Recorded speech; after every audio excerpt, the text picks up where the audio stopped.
Hey guys, what's up? I'm on Drag's channel, and basically, this is hopefully going to be an open room chat.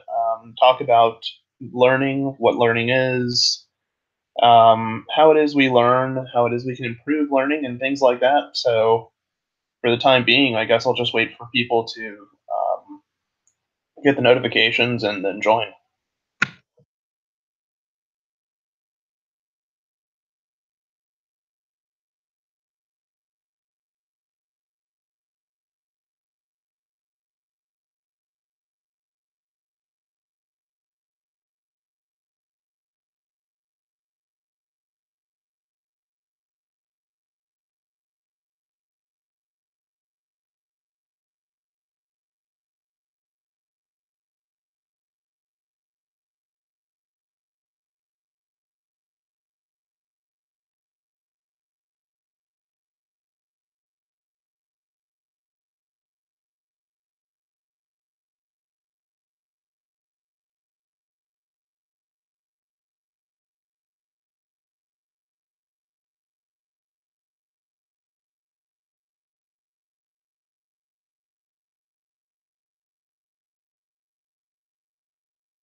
And one person watching.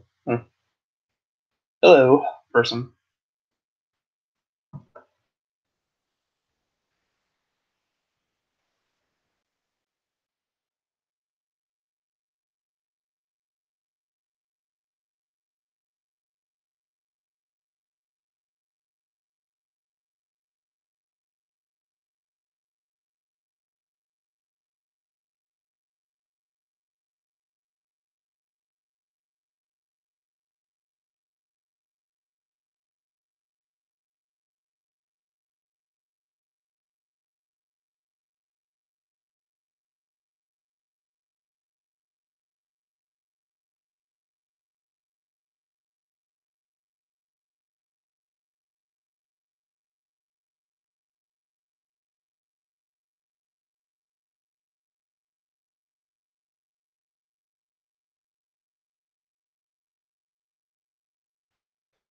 Do do do do do.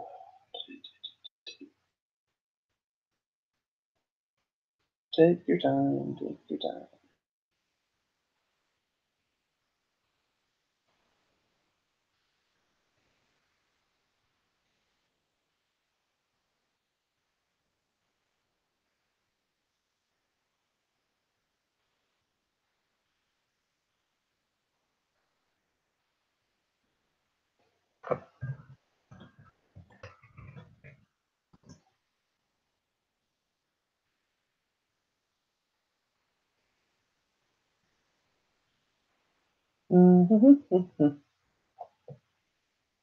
Let's see. Nobody, nobody, nobody.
All right. Hey, Stuart.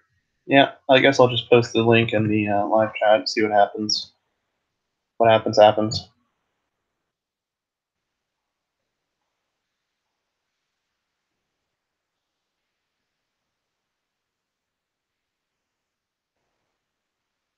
Do, do, do, do, do, do, do, do.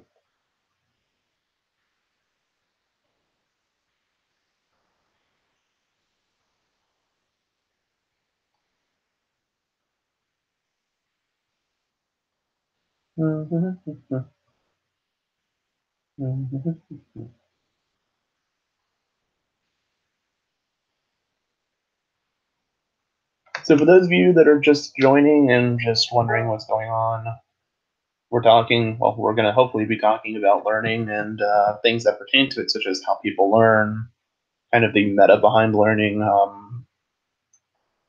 What does it mean for somebody to learn? How we could improve learning? Things like that.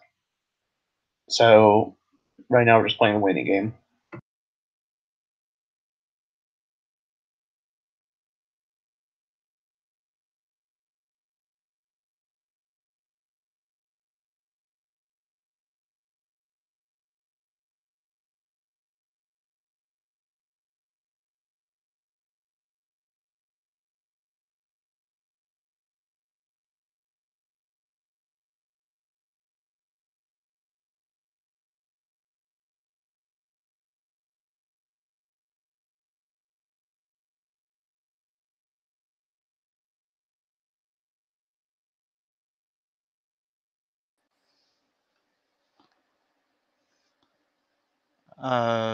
Hello? How come I didn't get a notification? Yep, I'm surprised you didn't get it either. Let me. Um, I'm not sure if you're being. Let's see. Oh yeah, you're in the broadcast already. All right. How you doing? Good. Wait, are you? Is this? Hold on. Is this your channel or Drag's? No, this is Drag's channel. Oh, okay. Yeah. So basically, talking about learning, how people learn, kind of the meta behind learning, how people could do better, like with learning different means by which people could learn better. I mean, I guess probably like the way to start is talk about the modern education system. How do people? How did you conventionally learn things? Me? Well, let's see. I guess at first I did go through the educational system, and I guess I learned normally there. But then afterwards, it got to a point where I'm like, I'm just gonna learn by myself. I used to skip gym to go to the library and learn, and I mean, and read. That was fun. Right. Um, how did Granted, they it like? wasn't How the did they best try to experience. teach you mainly? How did they try to get you to learn something? Basically, I guess lecture. They give you lectures. Like they usually do. Like give you lectures, and they just give you some assignments to do, and you have to do them. You know what I mean? Yeah, and I mean, I think in a sense that's the one of the faults of education is that there's kind of this preconceived notion of we have to do something in a certain amount of time and we have to teach people how important this thing is. But I think when you do that, you kind of lose the value of problem solving or teaching a Yeah, person how problem solving or how critical thinking actually works. yeah, and honestly, a lot of people get turned off by learning because of the educational system. You know what I mean? Carl Sagan said it best. Where what was it? You go to kindergarten, then first grade. Kids ask questions. They want to learn, but then you go to 12th grade, and the students are like, Yeah. I mean, I think I'm not in the wrong by saying that to an extent there's a certain level of, I guess I'll call it political correctness to the education system. Like, would you agree on that? I I don't know how political correctness would apply to this.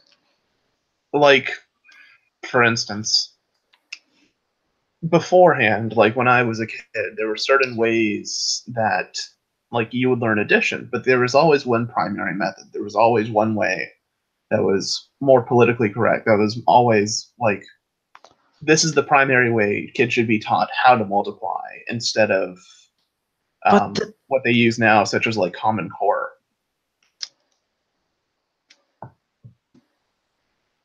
I don't even know where to go because I wouldn't consider that politics. I would just consider it like the best way that works. I mean, yeah, it's a bit rigid, but at the same time, if it, I, Wouldn't you say though, like in a sense that it's like it's being too strict in how the information is being presented? I mean, for instance, people may learn in different ways, and different problems may have you solve something in a different fashion in order to get the proper solution. So I don't really think like presenting one method as being the end all be all really is efficient. I mean, what other ways would you do rather than Penmas and the other one? Well, I mean, I think when it comes to like if you're showing area, you may want to show a conceptual model of area. You may want to show how area works in terms of like the multiplication and stuff like that. There's fundamentally different ways you can present it. I mean, don't they do that by drawing a rectangle? Yeah, Usually, because it's easy to deal with. yeah, But a there's rectangle or like a triangle or like like a rectangular prism or yeah, something like or that. rectangular prism or like like a half of a like a triangle, Yeah, I mean, 90 degree. but we do that because area is not, well, the area of those geometric solids are very easy to compute.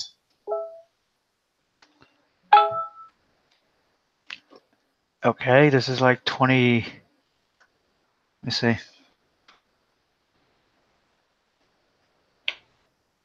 Oh, cool. Shadow's gonna join. Okay, great. I mean, the host is in here. Yeah, I just kind of have the opinion that to an extent, the education system is almost too strict in how it presents its information. It doesn't uh, allow for too much feedback on the person that's trying to learn the information. It's more of here's the information, here's what you have to learn, instead of trying to cater to different styles of learning. Yeah, sorry about that. Like, Which, yeah, my friend and I were actually having this discussion the other day, where it's like people are forced to read now, in school, so it turns them off. Like it turns them, so they go through life thinking that okay, but why would like I don't know. He put it better, but yeah, I agree with him that because I mean, I've heard stories of of people having teachers that that they didn't like that that they didn't like their style, and that turned them off completely to the section. Like you know. There are people who told me that, they asked a question in math when they were younger, but because they didn't get the answer, and the teacher was like, I don't know. I heard that and I was like, God damn it. well, and I think sometimes that's another concern is that like when somebody is teaching, right? Like when I was being taught uh, arithmetics or something, it was understood that the teacher was an authority and that it was more of a like if the teacher says it's right, then it's right kind of thing. It's not something I wanted to challenge. Yeah, but But at the same time, how the fuck are you gonna learn if you don't ask questions? That's another thing that Carl Sagan was talking about is that we shame children for asking questions. Well, not everybody, but there are a lot of people, and this goes into religion too, because religion itself is notorious for smashing questions. right, and I think the yeah, I do agree. I think part of it is like like when I've had to teach children about something, when I've had to teach a nephew or a niece or something like that, I don't necessarily want pushback. I want them to understand Well, something fundamental about it. well, there's I don't. pushback. Well, Oops, there's sorry. pushback and then there's asking questions. There's a difference. Won't you agree? Right. I think sometimes, Immutable, like why with did you put the little link in children, the... right? Like I have a like a young niece or a young Uh, brother, and sometimes they'll ask questions because they know it will bother me because they know it's one of those things where, like, oh well, why, kind of thing, which is being annoying, but in the same way, well, like okay, the yes, question of it why. can get annoying. It does get annoying, but then you try to say, okay, look, I enjoy your enthusiasm, but give me a sec to explain, and then maybe you might not have questions. Then again, I have no patience, so I'm not gonna handle that. No, I mean, I think to an extent that process that children use of constantly asking why, always wanting something more, always wanting something more is part of our nature. We always want to think that there's something beyond it. There's something else at work. There's something that is not so simple that we're making it out to be. Well, that's like kids, they'll ask you, like, why do you always tell me not to bear false witness? I'm like, what the heck, Sorry, that's bad. Not funny, sorry. No, I mean we're just talking about learning, and now we're basically just talking about the history of learning and Well, yeah, we segued into things like that. religion because at least certain religions, hashtag not all, don't like questions. They try their best to just squash Well, question the inquisitive mind. It happens all the time. that is true at times. Yes, I have to agree. Well, and I think sometimes it may be a cheesy tactic for an atheist sometimes to ask a question that's not malformed, but it's a malicious question. The Euthyphro dilemma is one of those. It's the um, is God does God choose? How is that a malicious question? I know the question you're trying to, but how is that malicious? It's a genuine question that has to deal with the problem of evil. I don't see it as malicious. In a sense, it is malicious because either response favors the person who doesn't believe in God. There's a way to Asking, attack it, no matter Not how you respond. really. asking what question, though? It's a problem called the Euthyphro dilemma, and basically what it states is it asks the question: does God ordain things because of His nature, or does God select things because there's something about the object that has its own nature? Well, does that kind of come down to like predestination versus free will to some degree, or no? No, it's talking about, for instance, let's say I say that stealing is wrong. Mm-hmm. And let's also say that God commands that thing as a moral statute to place on people's hearts. The question is asking, does God do that because of the value of the thing, or does He do it because of His own value, because He is holy, because He is good? I don't know, but he definitely taught dogs not to do that crap because another dog get pissed off. The one dog stealing his bone or something.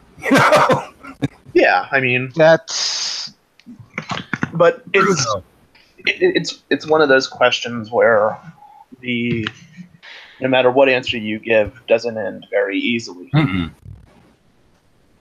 No, it. Oh my goodness. Yeah, I didn't know what all you guys were talking about. I was talking with Thick Shades for a while. It was kind of interesting. Yeah, he's fairly interesting to an extent. Yeah. I mean, well, he's making videos about G-Man. I just found it comical. That's all. Yeah. I haven't changed much in my position about G-Man at all, really. But it's just funny watching it from their side, sending them to hell. Well, yep. I mean, regarding G-Man, I mean, do you think he's capable of learning, or that he has learned anything for that matter? Well, yeah. I mean, in the sense that I think that what he would have to learn I think that to be more acceptable would be to mellow out a little bit on people. It's just my opinion, you know, and not to hammer on, I don't know, like women and stuff, you know, kind of like lay off a bit. I mean, I think it would go a long way if he had a sense of humility about him. If he had a sense of like, I could be wrong, a sense of that, like it's not other people's responsibility to teach me something because I don't understand it, and that if I want to learn something, I should have some understanding of the topic and not expect other people to always agree with me. That disagreements are something that happens. Well, Things like sometimes, that. sometimes, I mean, somebody could read something over and over and over and study it and only really ever get so far with that, you know, and I wonder if it's okay to just accept it. Maybe there's some things you don't know, you know. I don't know how he is with that. Like, but in that case, right? Let's say I don't understand something regarding scripture or something regarding some other topic. What I would do going about that topic is I would go in saying, you know, I've read this, and here's what I gather from the situation. Here's what I know about the thing, and this is the message it seems to be getting across. And I gather that because of this. Do you see something else that I could conclude, or that, like, what's the proper interpretation, and how do you get there? I guess it would depend on the subject and what you're reading and what else, Right. what But else you compare it to, and whether you're taking it literally or, you know, a lot of things I think would come into that. right, but it's more of the process of just of asking that kind of question, of humbling yourself and saying, here's what I know, I could be wrong, and I'd like to know your opinion. And I'd also like to know how you get there, how it is that your opinion is has justified why Right. I accept it, kind of a thing. I mean, when I was a Christian, I had various views regarding things, and I could justify it to other members of my church. And there were some things that people would say to me that I would not agree with, and I would ask, you know, well, why do you think that? Oh, well, because this. And we would have back and forths and say, okay, well, I don't know. That doesn't seem like a very good reason, but I can't say you don't have any reason for believing it. Yeah, a lot of stuff's tough. I mean, that's what I found interesting listening to Thick Shades. His reason for saying G-Man is not saved is because he doesn't believe in eternal security. And so therefore he's teaching a false gospel. He's saying that someone could lose their salvation, and that's his proof that he's going to hell. Yeah, and I just go, wow. You know, Yeah, I mean, it's amazing to watch people think like that, you know.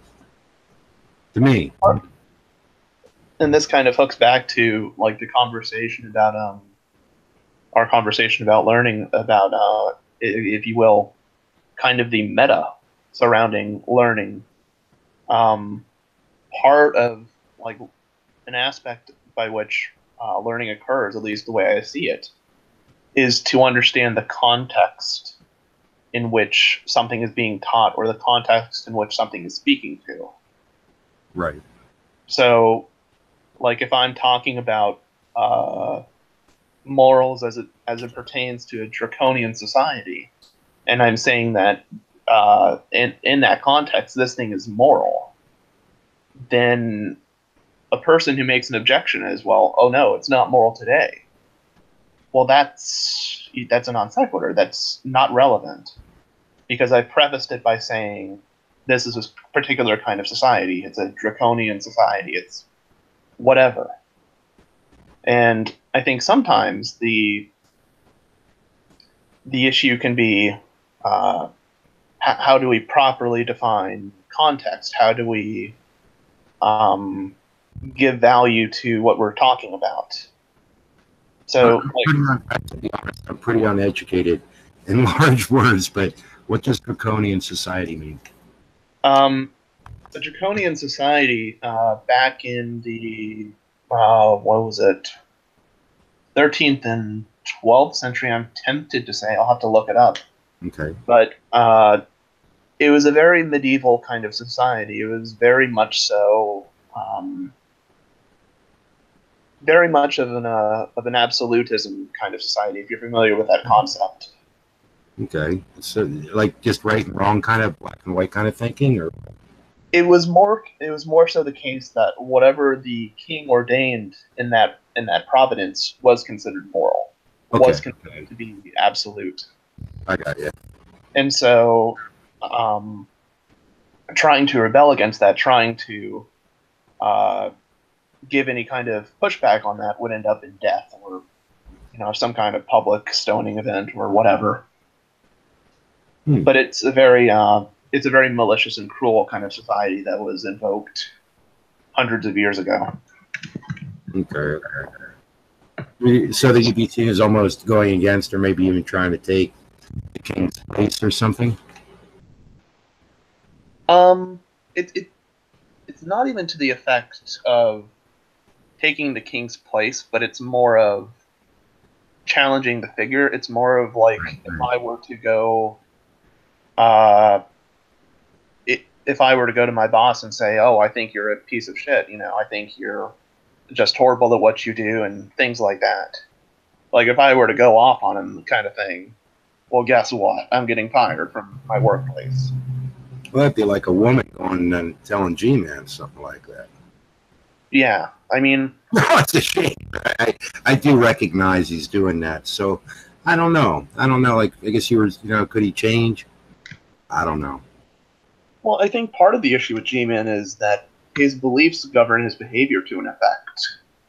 His beliefs, to an extent now, kind of govern atheists are evil, atheists are cruel, this is how an atheist will act. I can't afford to grant an atheist morals, because that means that God's morals and their morals might be just as equal to one another, and that can't be true, kind of thing. You have this kind of fringe mentality about how to behave based upon a piece of text that supposedly informs somebody about how the nature of man is, how the nature of the apostate is. Yeah, I've often had a hard time understanding how somebody could, like, I heard him going on with the Hebrew Israelites about the law and such, and saying how he follows the New Testament. But I mean, if a person really looked at the words of Jesus, to me, it seems odd that someone would choose to be on a more aggressive side. I just find it odd. It's weird to me.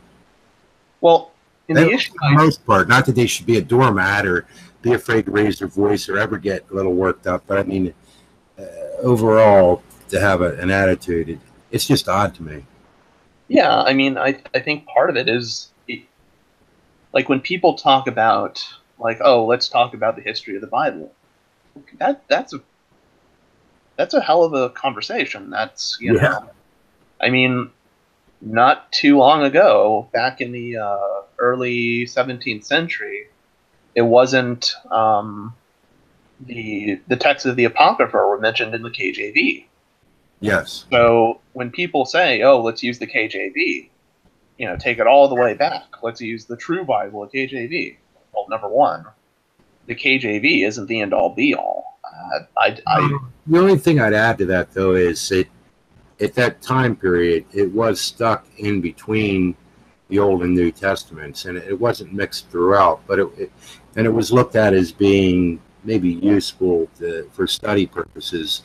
But right. I don't think it was actually, even from the translators to the reader, I don't think it was presented as scripture. I don't know if that makes sense. I think, if I'm not mistaken, I think for a while it was treated as divinely inspired, but I think ultimately they ended up rejecting it. Yeah, I read through that like way years ago, and it's hard to find. Well, now with the internet, I'm sure you could. I mean, back then you had to buy books, But I do remember having books, and I read through the translator readers, which was actually pretty long. And then there were a number of things, reading, suggested reading and such for different days. Just I forget the whole deal with it, but there was a lot in it, in the first early King James Bibles, Right. Yeah, yeah, but I think there were a decent amount of footnotes, if I remember correctly. Probably, I wouldn't doubt it. I could be wrong. I could be wrong on that, but I think there were. I And mean, of course, you're a you had little bit. really old English, with the U's or the V's instead of U's and all that kind of stuff, and the odd spelling. And Well, and that's another thing too, is that most people who study the original Hebrew are aware of the fact that um, the the way in which language operates in Hebrew isn't compatible with the modern way we use English. yeah, it's real weird. If I understand correctly, I think Hebrew. It's. I've heard people say that it's almost there's like images within it. Like it's not as easy to directly translate as say Greek. It's my understanding. I could be Right. I not think, positive, but if memory serves, I believe it's the you have two basic you have fundamentally two types of linguistic types of speaking. You have kind of imperfect speaking, but you also have perfect and or possessive kind of speaking. So a person who's perfect is like using a perfect tense, maybe saying like I am or this is kind of thing. right. It's referring to a present state. Um, Whereas a person who is referring to who's referring to a past state will refer to it slightly differently. They'll be like as it was or something to that effect. Right, right. It's just the way the language works is really kind of bizarre in its own sense. Yeah, I would think that. I mean, obviously, that's why. Well, how can I say? Some people will like it as concordance, and they automatically think they know everything. But it's kind of like, man, I don't. I think there's a whole lot to it, and or maybe they might find a lexicon, that kind of thing. And I think, boy, I mean, it surely can be helpful, but it's strange the ideas some people will get with a couple books like that, and without really knowing the language. I guess that's my point. Well, I mean, like when it comes to learning about the Bible or things like that, is it really crucial that I find the very first Bible ever written and understand it in its native language and understand the the tongue they wrote in perfectly? I kind of thought that at one time, but I have to admit that when you look at a lot of different translations and you realize that there are some varying texts here and there, but in general, you may see their slant somewhat as far as how liberal or conservative they may be and such. You might see that a little bit, but if it's a reputable translation, for the most part, they do tend to agree, So, I mean, Yeah, I recognize that, and I think that's probably a lot easier for most people than trying to actually learn the language when scholars have actually done that themselves. yeah, Kind of where you're going. yeah. My big thing is like when you see clowns like Ken Hovind or Ken Ham and people like that, it's more of like they're trying to start a riot than anything else. It's like, why should I care if the Earth is 6,000 years old? I Well, mean, there is absolutely no reason that this influences the message of the New Testament about the need of a savior, the need for people to, to have some kind of higher power to be influenced and guided by this image. something I noticed, it's just an observation. It's weird. A number of years ago, I met this guy that sets up on his street fair every year here. And a number of years ago, I did like an interview with him. And he's just good at it. I mean, I don't have to ask him any questions. He'll just go off, And he was talking about young Earth creation and such. And I posted it on my channel. For the amount of people who looked at it, I don't know, 50, 100, whatever it was, they all say he's a nice guy. They all like the guy, right? And it's just odd, except a few people might argue here and there, but very few. Now, I posted one of his videos recently because I saw him over there. last so many weeks, last couple of weeks, whatever, and he was talking about Jesus, all this, all kinds of stuff, and an accident he was in, some pretty rough stuff. But oddly enough, even atheists, who you think wouldn't maybe like the guy because they think he's nuts, they all said, yeah, he seems like a nice guy, Yeah, And that's the one thing, I guess my point is, I don't even know if it's delivery of the message. It's just how someone acts, I think, means a whole lot. Yeah, They could be nuts in the head, but to somebody. But if they think they're a nice person, I think they at least recognize that. right. I don't have an issue when Christians try and proselytize to me if they're being, if they're being genuine, if they're not trying to be a complete ass and, just like, oh, well, you're going to burn in the lake of fire. Well, okay, that's a great way to, open somebody's mind. Well, right, and that's sort of like the Thick Shades thing where he says, I know you're going to hell, and then you hear his like goofy ass laugh. Oh, by the way, Dragon's G-Man laugh was great. Well, and it's just one of those things where, like, in learning to communicate something, in learning to efficiently communicate a message, be it scientific or otherwise, it's knowing your audience. It's understanding that, oh, you're going to burn in the lake of fire and be damned to all eternity. Well, that's not going to convert anybody. That's not going to, make somebody grovel to their knees and say, oh, yeah, well, now I want to worship this entity as long as I live. Well, somebody could say it, and they believe it. But if they said it out of genuine concern, it might be offensive. But I think, to me, I deal with that differently than somebody who was getting off on it. And I mean, I think part of it is that, like, yes, there is an element of belief in it. There is an element of believing in the scripture and believing, acknowledging its validity.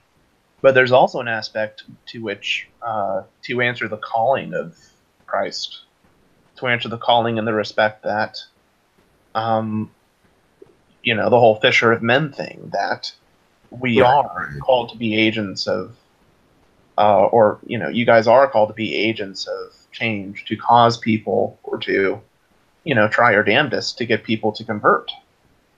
Sure. Yeah. Yeah. No, I agree with you. I mean, that's probably to be expected. You're going to see that. But yeah. I mean, it's the internet, particularly on YouTube.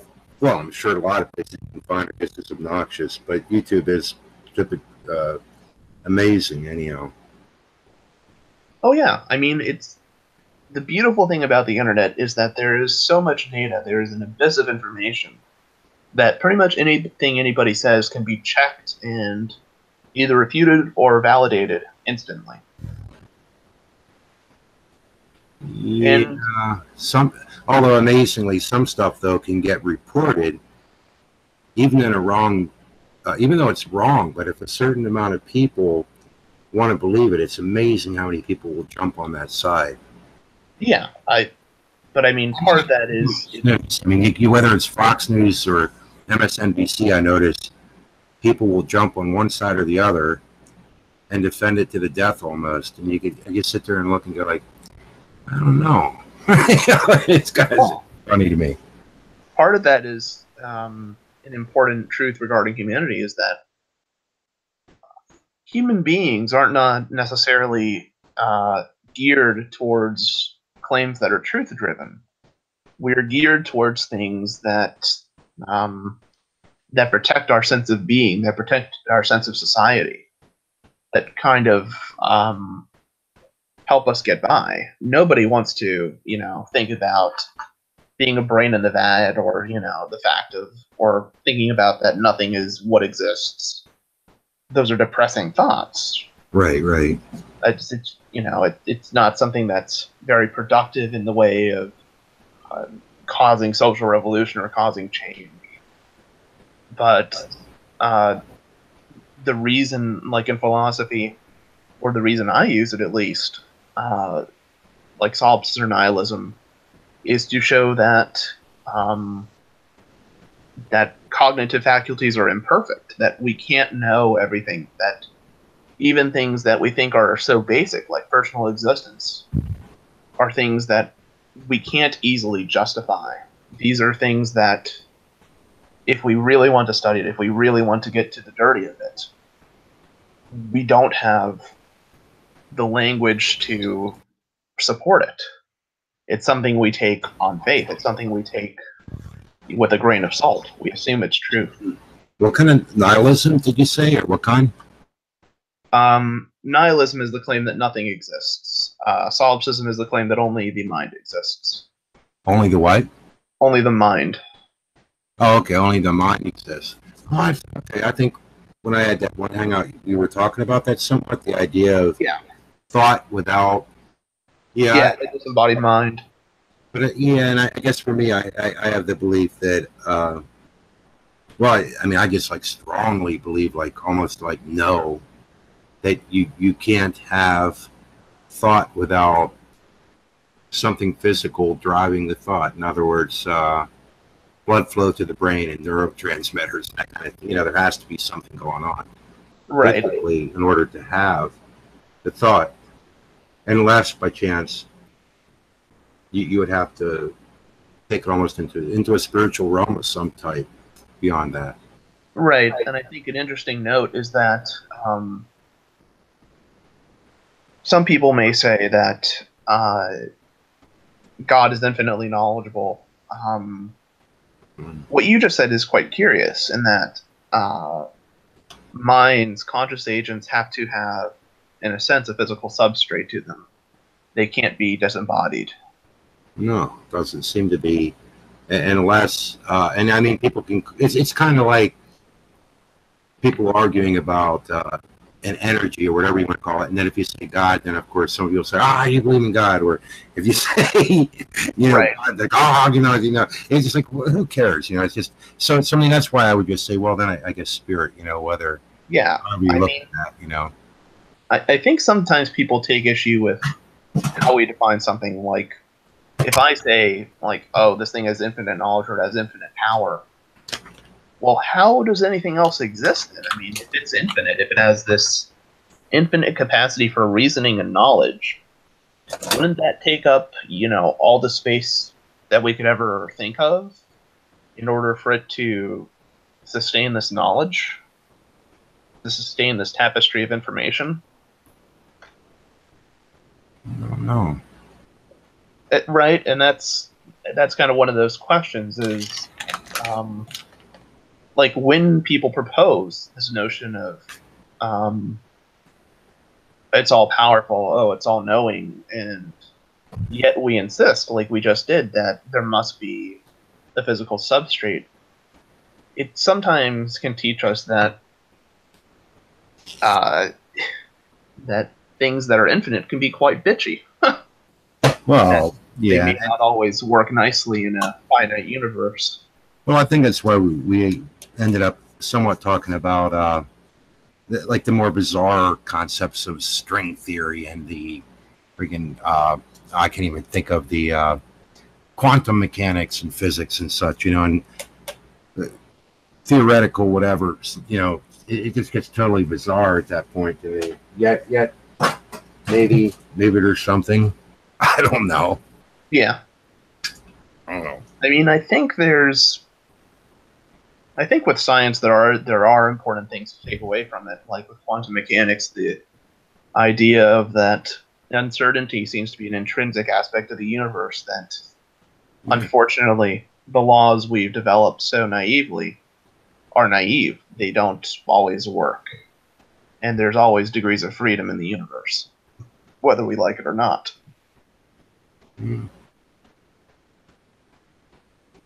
Yeah, I don't know. I think some people are upset by that concept, though, too, that there isn't always a sense of control, that we can't always know with certainty something. I think sometimes it bothers people. Yeah, I found it interesting if I bring up that I think there's likely some form of God, some people will get really upset over that, And if someone says, well, they think it happens somehow or whatever, then maybe I'd even go like, well, no, I don't think, But it is interesting how people think, Yeah, and that's kind of like when I ask people about um, their belief system, I'm more concerned about why they believe what they believe and not what they believe particularly, even though the what they believe has a bit of importance to it. Yeah, it would appear there's probably a lot more we don't know than we do know. At least when it comes to, at this point in time, when it comes to how everything came about. I, I think that will always be true, though, as well. I mean, I don't think we will always, or that we will ever have a a sense of perfect understanding, a sense but of kind of like an end all be all knowledge of the universe. right, but like when I was in that hangout, the jazz guitar guy Jay, can't think the mainstay guy. Remember talking with him a little Yeah, bit? No. Yeah, I mean he's pretty harsh on his. We'll know someday, and it's like maybe, maybe not. I don't know. just be open to the possibility that you could be wrong. Yeah, well, I think it's the God of the gaps argument. Yeah, I suppose it's been used, my understanding, for a lot of things, but when you get to how this all happened, I noticed that, yeah, it's just strange how, for some people, they have a difficult time saying they don't know. right. Well, it would be nice to know, but sometimes just a lot of things you don't know. Well, I I think sometimes the issue comes in where we say, "Oh, God is this." God kind of fills in the gaps for us. That's not a very strong definition. That's limiting your God, because that means the moment we learn something new, that deteriorates from the power, from the abilities of that God. Since in that case we're only defining God as what we don't know, what we currently don't understand. Right. Well, okay, so I guess what you're getting at is like things like evolution, that kind of thing. Yeah, Yeah, yeah. Yeah, some people will totally flip out over it, and other people accept it and continue on with their faith, or whatever, or they just say, "No, I believe in creation," whatever, and they just go on about their life and don't really I particularly want to fight with people over it. and I just don't see the reason why why it's so important, why there has to be this kind of a kind of in-house fighting over the thing. I don't Kind know. of one of those things where it's like, oh, okay, Usher's back in the 19th century decided to add numbers together in, the genealogy and come out with 6,000 years. Right. Okay. Some people believe it, some people don't. Are you going to say that these men were divinely inspired in what they proposed? I can introduce you to, to quite a few people who are convicted of the same thing. Edward Hubble, Joseph Smith, people that we would nowadays consider heretics. What, Joseph Smith? Yeah, Well, I mean, to be honest, though, that is walking into a different world of weirdness, in my opinion. yeah. I mean, that dude, for the 1800s to be writing in Elizabethan English and such, I mean, it was kind of weird. Oh yeah. But, I mean, plus just the whole narrative he was pushing with the about about the Christ and how it was actually in Native America, not in. right, right. Yeah, and you could become gods, and the whole idea just got that is, it's kind of funny though. It is probably one of the most racist religions I know of. Not that it's stayed that way. I think they have tried to change it, but I think it was in 1978 they finally allowed black people to go to heaven only if they take on a white body. But before that, I don't think they could at all. It's just one of those things where it's it's it's the telltale sign of a cult, just like Jehovah's Witnesses. Oh, absolutely. Yeah, yeah, no doubt. No, it's just like one of those things where it's like, oh Jesus Christ! It's like really.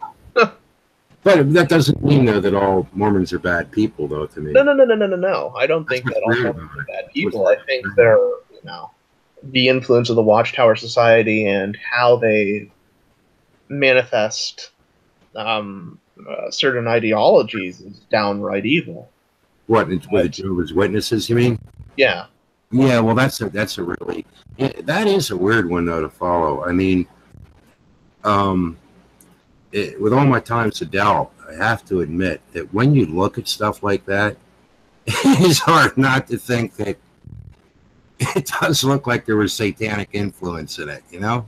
I mean, Yeah. you think about it, like you look at, what was his name? Charles Taze Russell, you know? He had a pyramid on his tombstone, and he was into all kinds of Egyptian stuff, you know, and you go like, what the heck is up here, you know? It's just weird. It's just bizarre. What surprises me about some people, and some people will just dismiss this point for no particular reason, and I've raised this to several Christians, and sometimes they respond to it in a positive light, but sometimes they won't. But I've always raised the point of if the devil did exist, if the devil, is an accurate depiction of what the Bible says it is, and he was deceptive enough to, cause man to eat from the fruit of the tree of knowledge and all this jazz and all that, yada yada yada. Is it not possible that the same being that caused man to fall from, utopia, to fall from paradise, to create such a complex and such an intricate sounding story of people needing a savior, about this whole, the whole Bible itself? Do you not think the devil is smart enough to have created the Bible to deceive people? Well, that's an interesting point, but I have to rebuke you. I don't know. I mean, it's just, that's usually what I get. Yeah, no, it's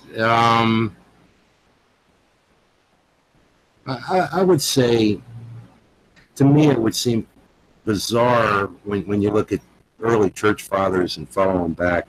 It would just be strange to me, and all the writings, historical writings that are available. It just seems hard to believe that many people would fall for that. Well, but that's kind of the point, though, is that how would you know that it's not the devil? Like, how would you know that the text you hold so dearly, the truth that you hold so dearly, was not manifested by the same thing that caused man to fall, into a depraved state? I would say that a lot of the writings I would have a pretty hard time with, particularly as you go into the Old Testament. Some of that stuff's definitely hard for me to grasp or to accept, I should say. Especially when you get into slavery and things like that, I find it to be very difficult. Taking over another territory, that kind of thing, and taking the women, that I have a rough time with that. But I think that saying, like turn the other cheek and bless those that curse you, that just personally doesn't seem like something that the devil would do. No, I mean, I'm just saying, because I think when we get into like moral arguments, I think those are the things where, whether a person believes or not, they tend to look at it and say, yeah, it seems the society does do better that way. Hey. Yeah, hey, Wolfgang, how you doing? You know what I mean? It's one of those areas where I don't think it's just a matter of religion at that point. No. I think there's a lot of things that kind of play itself into the equation, so to speak. I think part of it is just it's the significance of what the devil did, basically the devil's offering of free will to people to show people that, in essence, that you can have knowledge, that people can have this kind of understanding. Amazingly, though, there's people who would look at that and say that the devil didn't have free will, that it was all predestined, and we don't have free will. And if I'm not mistaken, I think even Sam Harris believes in it's not predestination. It's another term used in the secular form. I can't think what it's called. Do you know what I mean? Yeah, I think so. There's a term for it. I just can't remember what it is. But that everything is predestined. You really can't change anything. You can't really think for yourself or reason, I guess, outside of your reflexes. You're talking about Calvinism or something like that? Well, it's something Predestinationism. but I'm thinking of it more in a secular term. I can't think. I gotta look it up. I can't remember. Determinism? Yes. That's what I was thinking of. Yeah. If I had a memory, I'd be dangerous. No, but I just can't grasp that. Like I get the idea, but I just can't go with it. I can't. It just doesn't seem logical to me.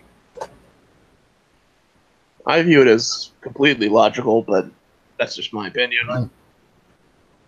But I suppose, to me, like, kind of what I think of is that our choices would all be predestined, right? Right. And our outcome is going to be such and such and such because we don't really have a choice. But if you're thinking about something and you're looking to make a choice on something, whatever, and a car goes, or something you're going to do, though, and a car, or there's an ambulance outside, there's an accident, the wind blows this way, and your curtains blow against a lamp and knocks it off the table or something, and it breaks the bulb, and who knows what else. So you got to clean all this up. Then you don't get to do such and such and such because the wind blew. Right. I just have a hard time believing that all that is determined and you don't have a choice. Well, I can't. So do you believe in some form of free will then, or something to that effect? Yeah, I think. I think we certainly. It's just my belief, but I think that we are, what we do and how we think is based upon our environment and our genetics. But I mean that we still don't have the ability to think and reason.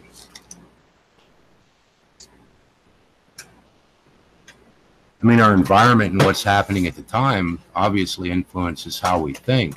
I just don't believe that it means that we can't reason outside of just a yes or no kind of thinking. I think even the case of the environment is kind of trivial. I mean, I think human beings have demonstrated themselves as knowing how to, in a sense, transcend the environment to make things work even in light of the environment. Yeah.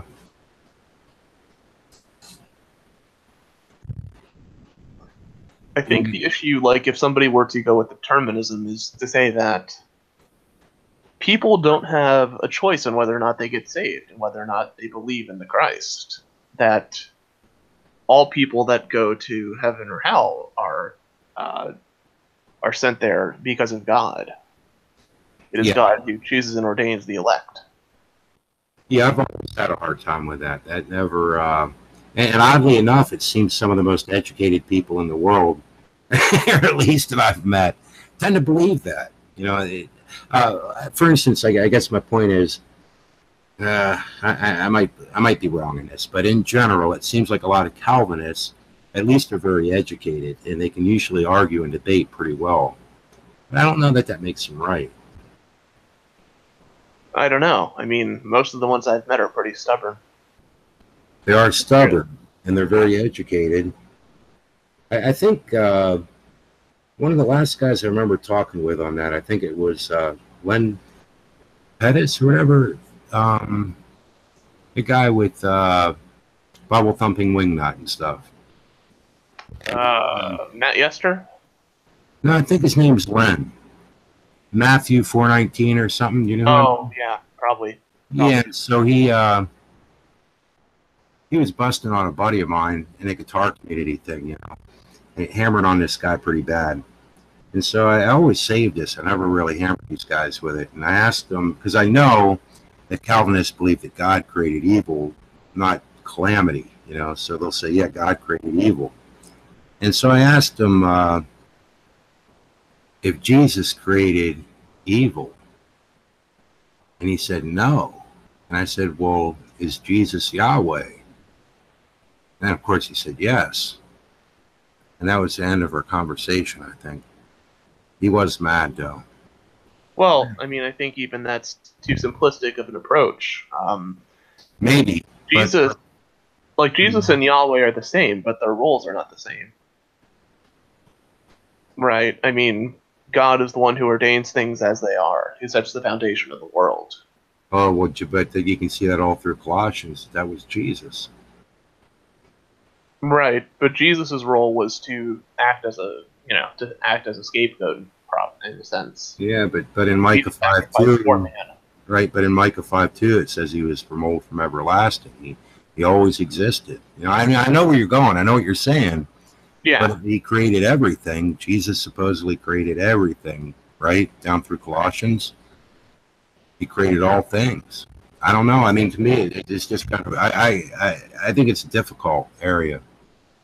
I suppose. I mean, I'm not sure if it means that when God created things, that it was necessarily all of God that creates things.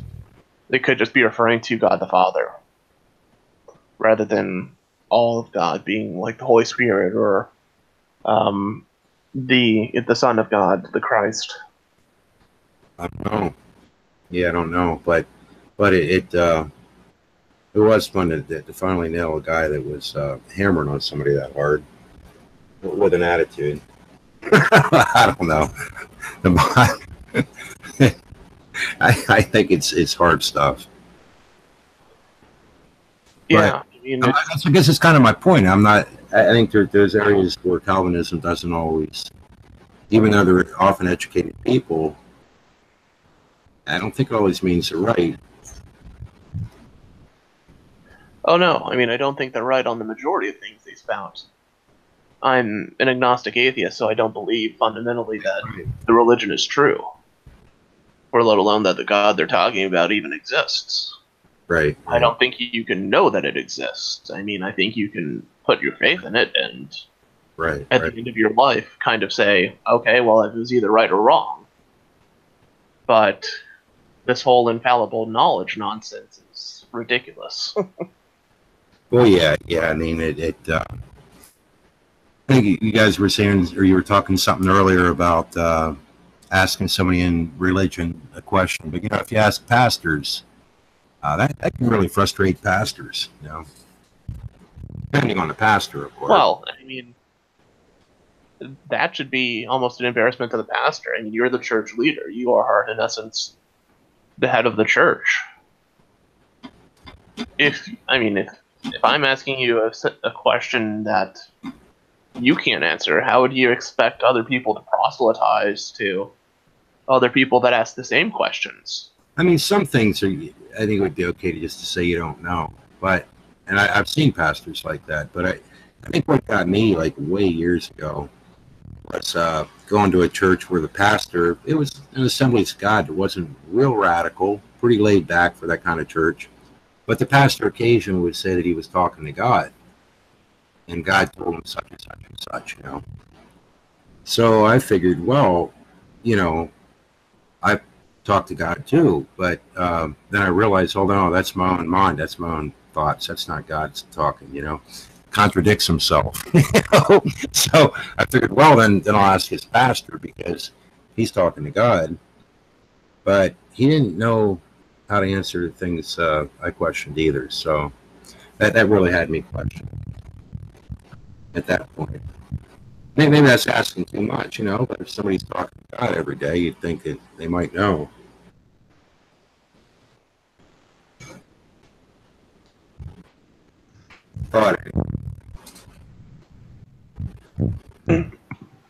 That'll get you kicked out of church, by the way, eventually.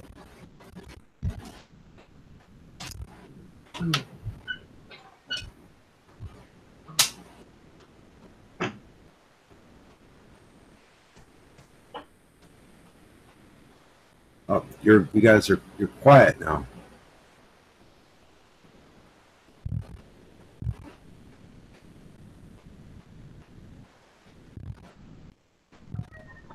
Sorry, just watching anime. What happened? So I was watching Tanami and I got distracted. What happened to Drake? I don't know.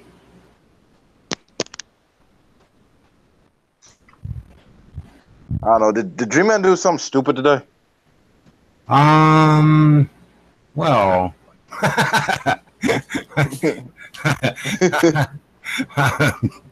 I'm trying to think. I don't know. I got caught up, man. It was my fault because I went in and started watching Thick Shades, going after G-Man. And like, to me, that was hilarious, I mean, it's just unbelievable. But he did go after the Hebrew Israelites. That seems kind of crazy to me. I mean, it's kind of interesting in a way, but I don't know. Yeah, it's just pure entertainment. Just pure low. That's all it is. Maybe things are better than I thought that way, but I think you get your butt kicked doing that or something. Maybe they're used to it. They stay pretty mellow. I don't know.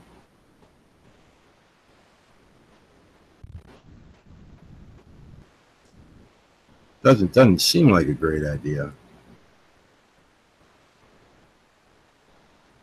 But I don't know. I mean, it would seem to me you'd really have to be super, super well studied in that. Pretty tough. I mean, he's been talking. He's been talking a lot about morality. I mean, I'm just surprised no one really brought up the notion that secular societies tend to do better than religious societies. They do. I don't know. He wouldn't believe you, though.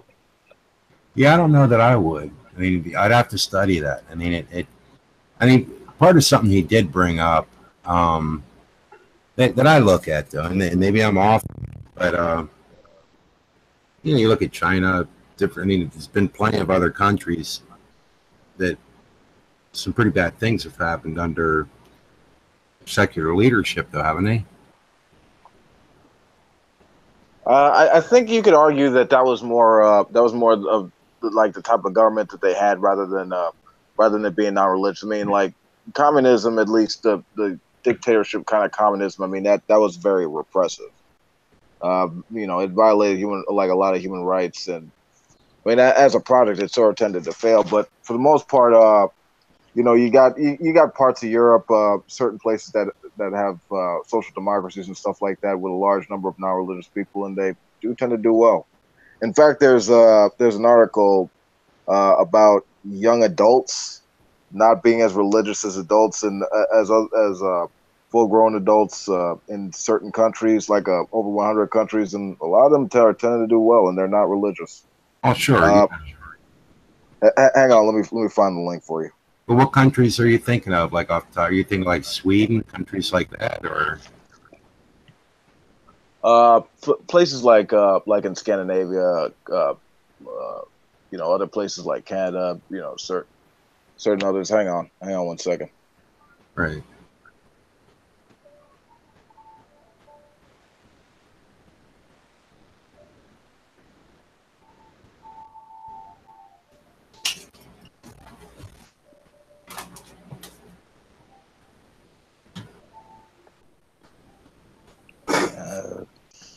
Adults. Yeah, they did a Pew research on this. Pew Center research, I believe. Oh, cool. Okay. Yeah, it's okay. Yeah. Around the world, global. Okay, you were saying, you put it here in the chat or where? No, hang on. I'm about to put it in the chat in a minute. Don't worry. I'm sorry.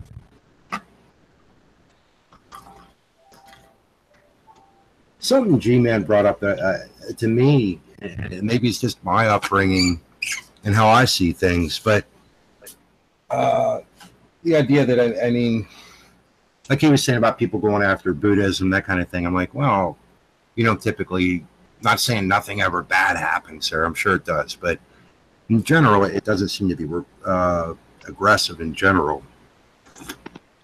But I think when he mentioned Islam, I don't think all Muslims are radical either. No, I don't think a lot of like the majority of Muslims are violent, but I do think some people will say, or some people will admit, that Islam itself is a religion of violence. Well, I've always kind of said that I think it has the potential to be very violent, and I think occasionally we see that, you know, and I think more so than Christianity. Well, recently, yes. Yeah, well, I mean, if we're going to go through all the Christian history, the Islamic tribes haven't done anywhere near the level of damage. you don't think? No, I mean, granted, they won 6 of the 7 Crusades, but even that probably doesn't lay too much of a number compared to all the issues with Christianity. The Crusades, I think, are a weird thing to study, though. It does seem to me it depends on where you're getting your information, though, on what happened and what caused it. You know, doesn't it? It does depend. Certain sources have biases. Usually, various historical sources tend to be relatively accurate with their presentation of the information. Yeah, but there are definitely a lot of questions on what was the cause of it. You know, I mean, at least what I see. And that's always okay. I think I found it. Hang on. Yeah, and even in modern history, you can see watch people argue over what happened in Nazi Germany. You know, and right. You know how many people were killed. How many? I don't know. It didn't. Well, it didn't happen. Seems to be pretty well. Right. I mean, not very well accepted. Let's say. But, yeah. I mean, I think most people accept that the reason World War I started was the assassination of Archduke Francis Ferdinand, right? Which is what caused the First World War to begin. We know that for a few reasons. I forget why, but there's history books and sources that can verify this. Yeah, I think the best I can figure, it seems like it's pretty complicated. Oh, of course. I mean, why the German people went with it? To me, that's a very bizarre thing, but I don't know. I don't think their way of thinking went well with maybe how a lot of Jews would think about money. Maybe in particular, I think it was probably very different. Well, I'm not sure they really had much of a choice. Remember, like in World War II, a lot of the people who rebelled were also put into concentration camps, and they were what? Were also put into concentration camps and mowed down by machine turrets. So it wasn't just necessarily the Jews; it was anybody who Hitler thought was not of the Aryan race, was not of appropriate stature to be in that kind of society.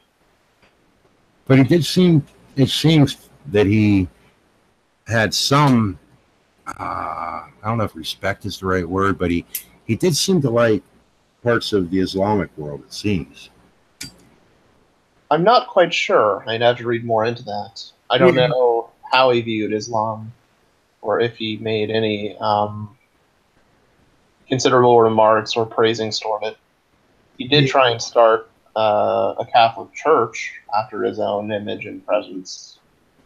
Wow. I'm not sure how far into Islam he was. Yeah, well, I at least from the little bit I've seen on it, and it might be sketchy, but it seemed that to me it might have just simply been that they didn't like Jews. I mean, there's stories about how his mother was a Jew, and that contributed part of it. Right.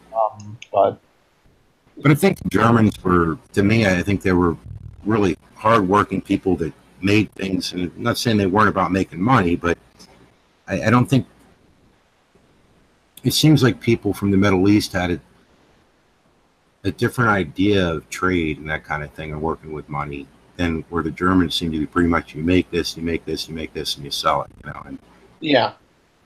And I've often wondered, though, did that mess with them? The people that It was so different than the way they thought. Right. In other words, be making money with money. You know, maybe I'm way, way off on that, but it just, when I look at the things that were made in Germany at that time period, it just seems like that's how they thought. It's hard to know. I mean, generally it's the case that when one person speaks, the other person follows, especially in that kind of society where you have a dictatorship or something like that. Well, yeah, but I mean, the question is, how did they even fall into such, garbage, Well, I mean, World War I was the result of the first one. The other two Reichs, I'm not entirely familiar with. Yeah, I mean, I guess in a lot of ways, Hitler gave him hope. Yeah, he promised power, reconstruction, things like that. And that's one of the things they wanted, so they placed their trust in it. Nowadays, so people think that, at least some people think that Trump is another Hitler. I'm sorry, I shouldn't laugh. I don't think it's the right word. I mean, I could bring up. Yeah, Hitler. Oh my. Man, I don't know. It's bad though right now. I mean, it's just. It's a division. Not good in general. The sad part is, I mean, you have people that are falling for the exact same kind of propaganda, though. Some, probably. Well, I mean, it's, we're going to make it great again. We're going to return the values back to the way they were. Yeah, but I don't see that as bad. I see what's bad is when people have an attitude and they want to destroy the other side, and they can't get along. I think that's really bad.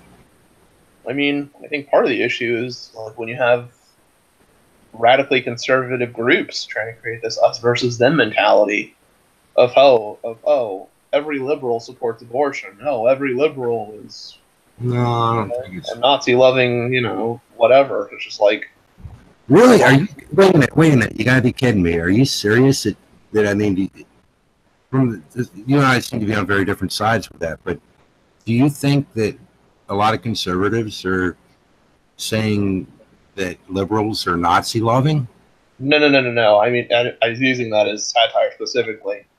Okay, because I think some of them think that liberals hold what they might perceive to be extreme values or very radical values on the left spectrum. Well, I think when you go to extremes on either side, you tend to see that, though. I mean, just looking around on Facebook or whatever, I mean, you see people that you got along with at one time, and all of a sudden they're like, they won't even talk to you anymore. It's like, I'll friend you, everything else, I mean, for me, I'll just maybe unfollow somebody going, I don't want to read any more of this, Yeah, I mean, it's just like I have no interest in somebody who's just going to assume my position for me and then tell me, well, you support abortion, you support all this jazz. Well, I mean, that's the kind of stuff I've seen, is you support Trump, so that means you're this and this and this and this, and I'd be like, holy heck. It's just like, almost like you know me better than I know myself. Wow. Yeah. Yeah, it's strange. But I think what sort of got Trump in the White House to begin with is the fact that a lot of people, both on the right and the left, were sort of like condemning society as this sort of like this new place filled with inequality, racism, like sort of like this terrible thing where basically like a lot of the it's sort of like bootstrapped on a lot of the negativity that people were feeling, and that sort of sowed the seeds of discontent for someone as ridiculous as Trump to take the reins. Well, I honestly think it was the left's fault in sort of like joining in with that in terms of this whole SJW shit that sort of gotten him in the White House in the first place. And when you do that, you're sort of handing over your weapons to your worst enemy. You don't want that shit. Well, yeah, I mean, it's that's why I said. I mean, I could watch Fox and I can watch MSNBC, and it's like, holy hell, this is like freaking insane. You know, I mean, and you always get a different story. You always get, you always are going to get a different aspect from it too. Right. There's always going to be some kind of, hot word, some kind of trigger word that people are going to look for and say, oh, Yeah, it's bizarre. I don't know. I it's like, well, the immigration thing's a hell of a mess. I don't know how we'll ever get through that. Oh yeah, it is. I mean, that's the issue when people can't always discern information or make proper decisions. Learn to evaluate information critically, which I don't think the education system really does a good job of doing. Well, I mean, maybe I'm off on this, but it seems to me that what has really changed? It seems to me that we've done that for a lot of years. Yeah, I mean, we're using a very similar system of education that. Well, no, I mean, as far as people coming into the country, I mean, it being illegal, sending them back where they would be separated from their kids but it was apparently much less than what we're seeing now, or you think I'm reading that wrong? I'm not sure.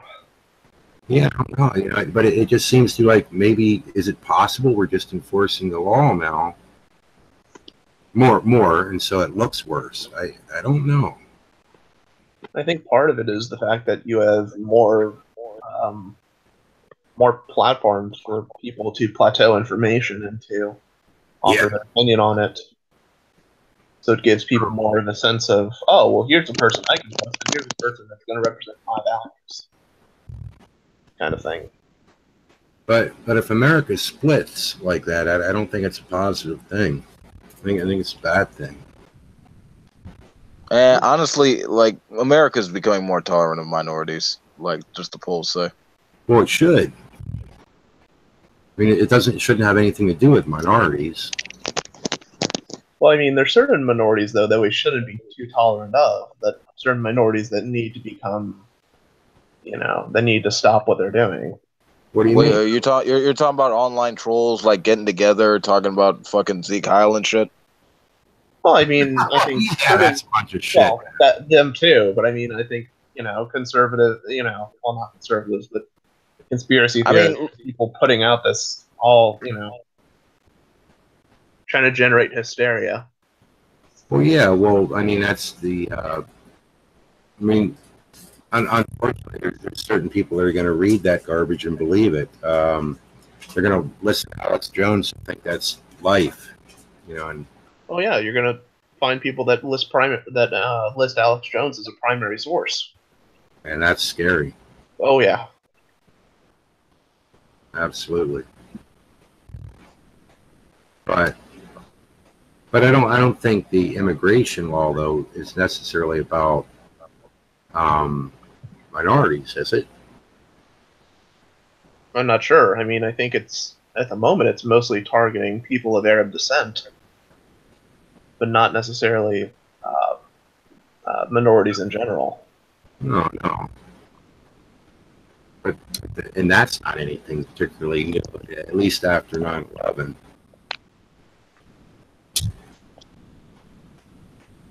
But there's plenty of people who will say that was an inside job.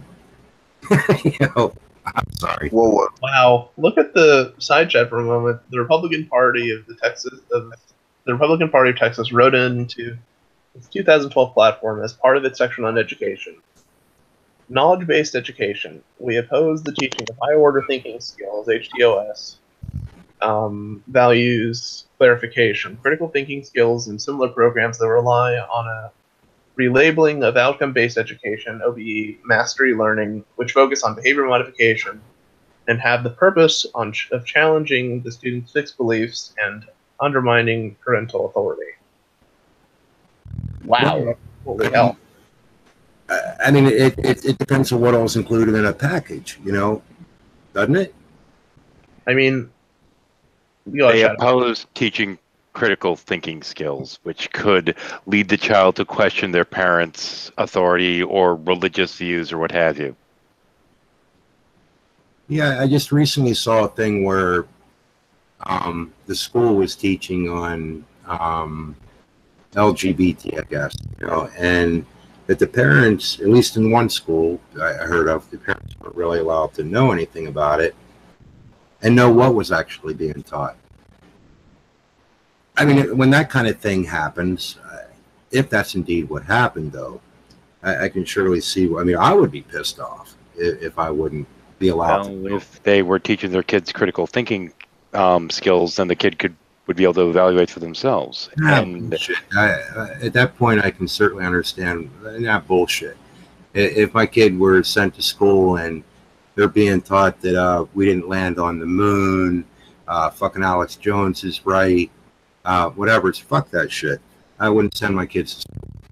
I'm sorry. I agree with you. But no, not a young kid. I agree with you full-heartedly on that, but kids need to be taught basically the toolkits so they are able to figure out the world around themselves. But my point is, if they're being taught that they don't know whether they're a male or a female or this or that, I mean, come on, man. I mean, it does come a point where you have to go, wow, yeah, this is kind of weird. And it is tough stuff. It is very hard stuff. But I don't know that, is that really the school's place? To teach them how to basically critically evaluate things? Well, that if you think maybe you're a female, then you're a female. If you think maybe you're a male, then you're a male. If you now, here's the thing: is what we're talking about is the toolkit which people use to figure things out. Okay. Now, if we want to make this a thing about the whole LGBT, gender, sexuality kind of thing, that's a slightly different topic. But simply put, now when we were young and we were sitting there going through and all the hormones are kicking in and this and that, there's a lot of confusion that goes with that.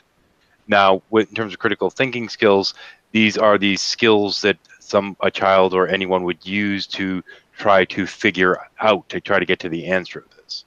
Now, with there being so many more choices now, because back, when you and I were going to school, I'm assuming you're closer to my age, we were, it's like, well, you're straight, everyone's straight. And then when we heard that some people were gay, we were like, wait a minute, what's this thing? And this was confusing to people because this was outside of that paradigm that we'd been taught. Maybe it was strange to me, but on the other hand, I remember accepting it, just saying, well, this kid's gay, so that's just how it is, However, if you go back to the 50s, then they were being taught through TV and propaganda, what have you, that people that are gay are sexual predators and are pedophiles and all these other things, and that's simply not true.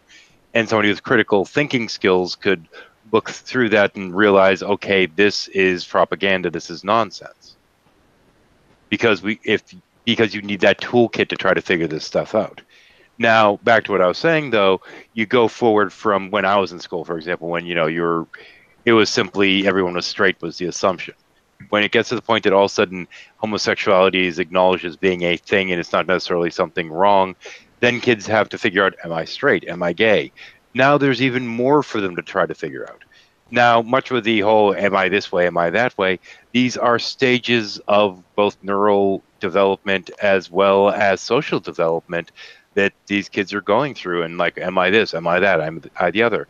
And you have to somewhat have faith that they have the critical thinking skills to kind of figure it out on their own, maybe with a little bit of guidance here and there.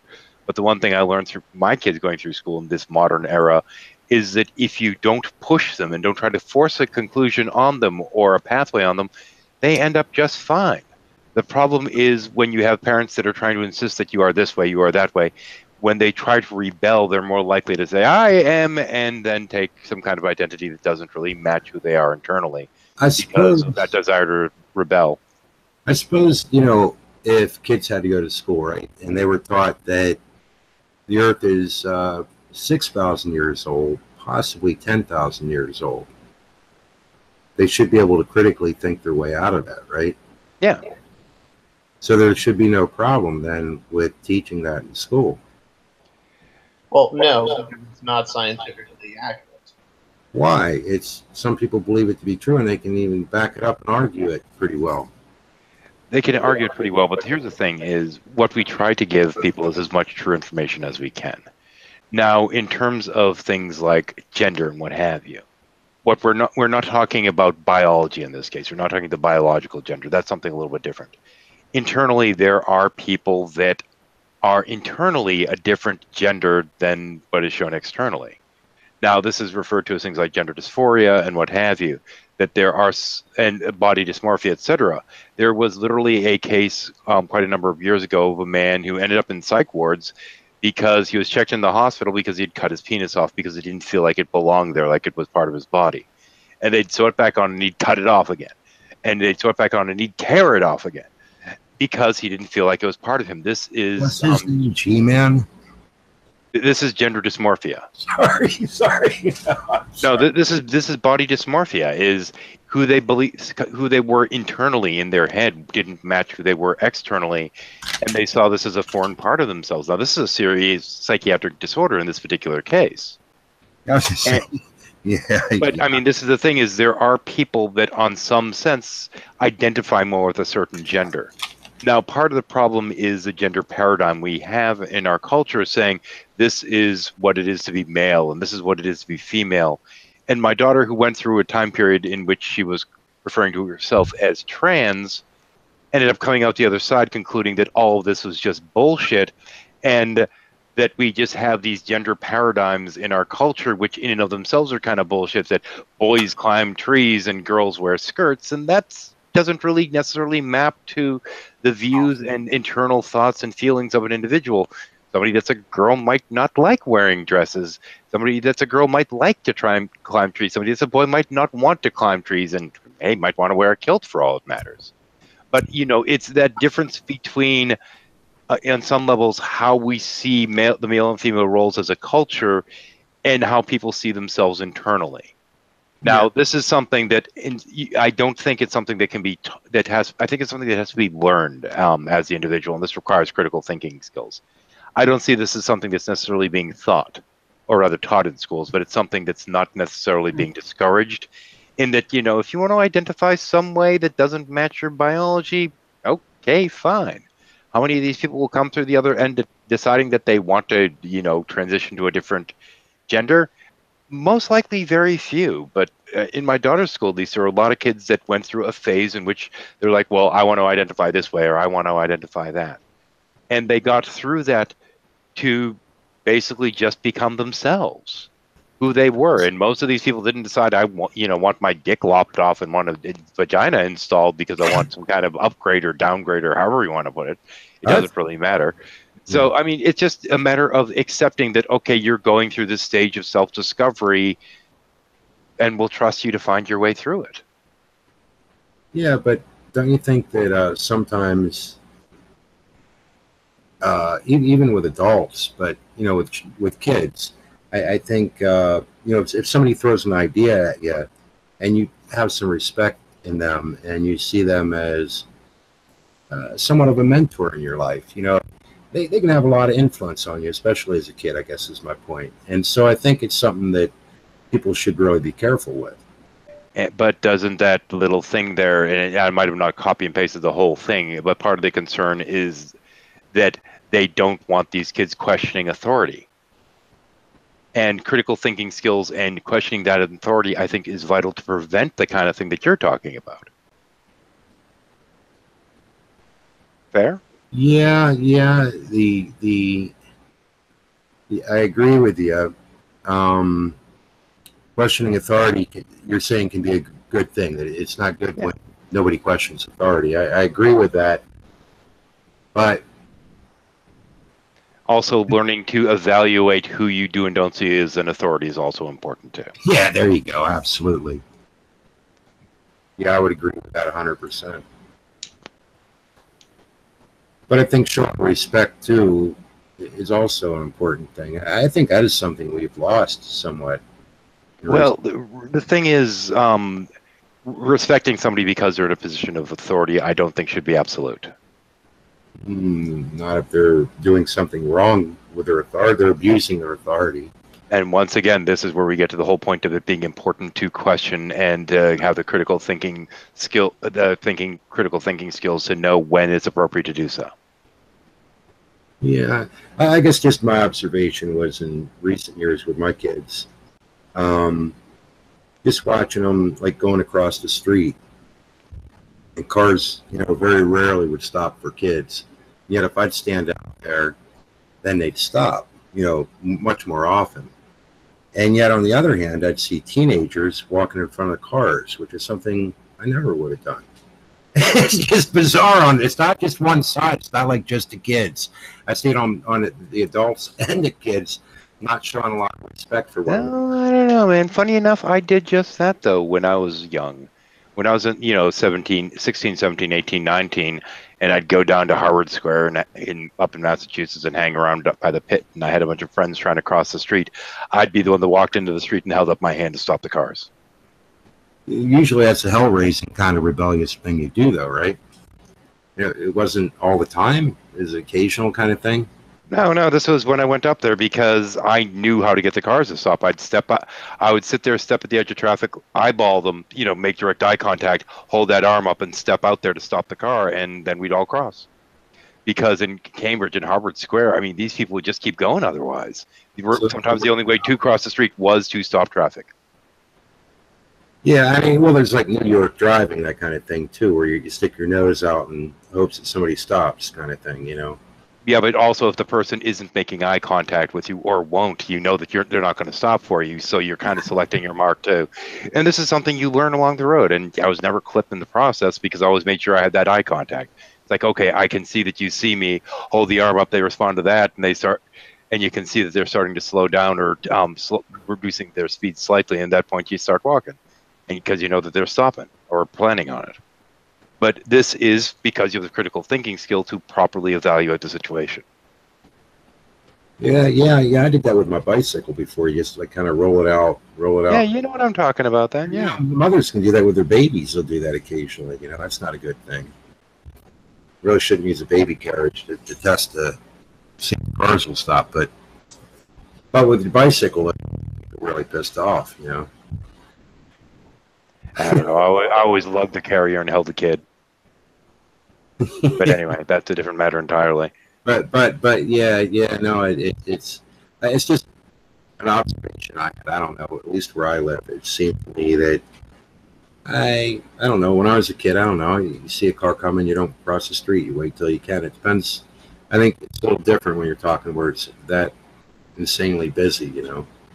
I was raised to be a little bit less passive and a little bit more independent and more aggressive in asserting myself. But that's just a difference in how I was raised. Huh.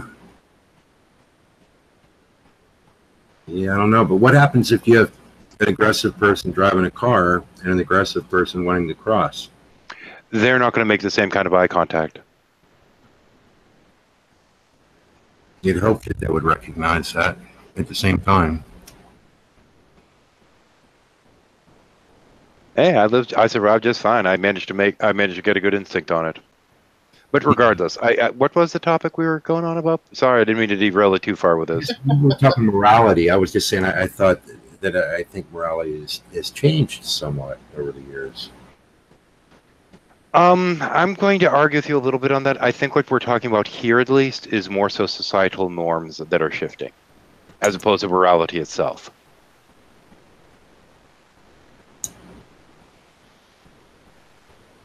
The changes in the normative behavior, not in the core morals. In a sense, though, to the common person, aren't morals kind of set in place by societies to discern what is right and what is wrong? Yeah, there is certainly that element, but then there's also what's considered to be things like good and bad manners and what have you. Right. Which, in terms of this instance with like the driving and what have you, some of that's more of a politeness thing. Yeah. Yeah, but I mean that the world seems to get along better when people are polite in general. You know, opening doors, helping old ladies across the street. Not in New York. Oh. Okay, in places like New York and Massachusetts, if you open the door for an old lady, she's likely to hit you with her bag because she thinks that you're going to either try to rob her or that you're up to no good. Is that bad? Different societal norms. Up in Massachusetts, for example, you get on a train, you do not talk to people, and if you do, people are going to get away from you because they think that you're nuts because you're talking to people. So is it like No. Nick Dundee, New York kind of thing? If you ever saw that, and he's trying to talk with everybody, and People will shun you for it, yeah. Now, down here in Texas, you get on a train, people will sit there, they'll BS, they'll talk, they'll all this other stuff. But in New York and areas like New York and Boston, where there's much more of a population, people are doing their best to have their own space. And on a crowded subway, the only place where you have space is up here in your head. So people are trying to internalize as much as they can just to have that little bit of breathing room. It's just a different paradigm. It's just a shift in how the culture sees things. So we come across people that aren't familiar with this as being really rude and standoffish and this other things, when simply you talking to the people is seen as being rude at that point because that person's just trying to have a little bit of their own space. like if you walk out a door and you're walking out of a restaurant or something, and the door swings outwards, and you hold the door for somebody behind you, like how would they see that? That's just common decency. You generally hold the door, but yet there are still people that'll get angry about it. Now, honestly, this is generally more of a counterculture kind of thing. Like, for example, in people that are really staunch feminists or, well, frankly, easily offended. So you'll have a woman that will get angry that you held the door for her. And it's like, dude, really? Are you kidding me? I would have held it for you if you were a man. Just stop this. Yeah. That gets. You run into that. And the other thing that I've seen is people that have a visible disability getting really angry at people holding the door for them. Because I can do it myself. It's like, I'm not saying you can't. I'm just trying to be polite. So The thing I've ever seen where I felt bad doing that is sometimes somebody will have a disability, and you hold the door for them to help, and then they start rushing to hurry, so you don't have to hold the door so long. And I feel bad, and I go, oh yikes, Well, there's a little bit of that feeling of obligation that you run into here and there too. But the thing is, this is a shifting of societal norms, is what this comes down to. It isn't necessarily a huge moral thing to open the door for somebody. This is, like I said, this is a politeness thing, and rules of etiquette have been shifting. That we can see plainly. Yeah. Oh. I mean, how many people read Miss Manners these days? Come on, man. Yeah. Wait, does she still have a column? I don't know. No, I have a book on proper etiquette, and it's absolutely hilarious if you read through it. And what is considered proper etiquette isn't good etiquette anymore. No, it's just not. Hey, Nicola. Ready? Yeah, I called a guy sir one time and started a fight. No, Well, partly because when somebody uses the word sir now, if you're calling someone that, it typically is used in a condescending way, and so people would probably I was doing assume that you're being a dick. Yeah, it was weird. I was doing working with martial arts a good bit, and you just got used to saying sir, even to kids, And this guy was, he's probably close to 60. This was probably like 15 years ago or so. And he said something. I said, hello, sir, or something. And he got all pissed off, and started giving me a bunch of shit. And I'm like, well, bud, I don't know, man. I said, it's just something you just say, and be polite. And then he, kept rambling on, going on, all pissed off. And I said, well, it's kind of like in martial arts, it's just common. You just do that and you get used to it. So I'm sorry if I offended you. He said, what, you threatening me now? Yeah, there are some people there's just no winning with. I mean, that's what you kind of accept. Yeah, and then he threw his arms up. He was ready to fight me. I'm like, well, bud, I mean, and And then, yeah, no kidding, you know. Then he was ready to call the police and everything. I said, "Look, go ahead, call." I said, I used to get I'll call. being called sir when I was in like my really late 20s and early 30s used to ruffle my feathers, and part of that was just the I'm not that old yet kind of mentality. But then I got that old and didn't care anymore. Yeah, no, whatever, you know. I don't know. The first time I was ever called sir, it was like reality hit me in the face. Yeah, kind of. When the hell did I become an adult? Yeah, I don't know. Yeah, it's strange.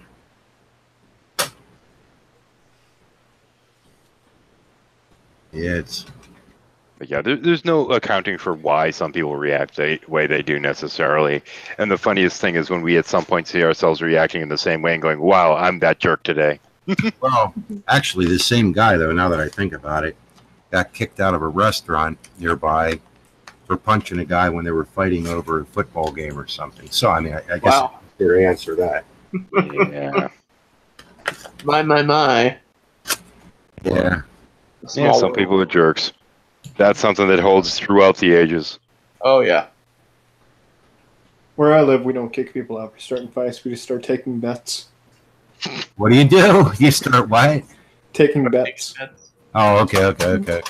The smartest one is one taking the bets.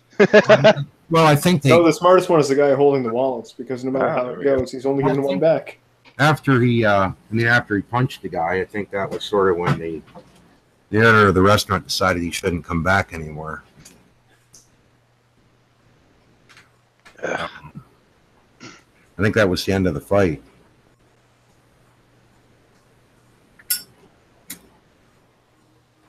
Okay. So, topic. Bring your own topic. The original one's kind of gotten diverted. Oh well, I guess the original one. Oh well. Well, there you go. When is it proper to punch somebody? Or to use physical means to stop something? Or is that not? Well, I'm just going to simply quote my father on this one because I'm going to consider him wiser in this regard. The moment that you have to swing your fist is the moment you've lost the fight. No, I don't know. Because the moment you have to resort to physical violence, you've lost whatever argument you were having. No, I know I'm being argumentative, but how did you say you were brought up? My father was a lieutenant colonel. I'm going to say you were saying like holding your hand out in front of a car that will cross and such, you know. So yeah. Oh. Yeah, my father was a lieutenant colonel. He kind of taught me to stand up straight and take command of situations.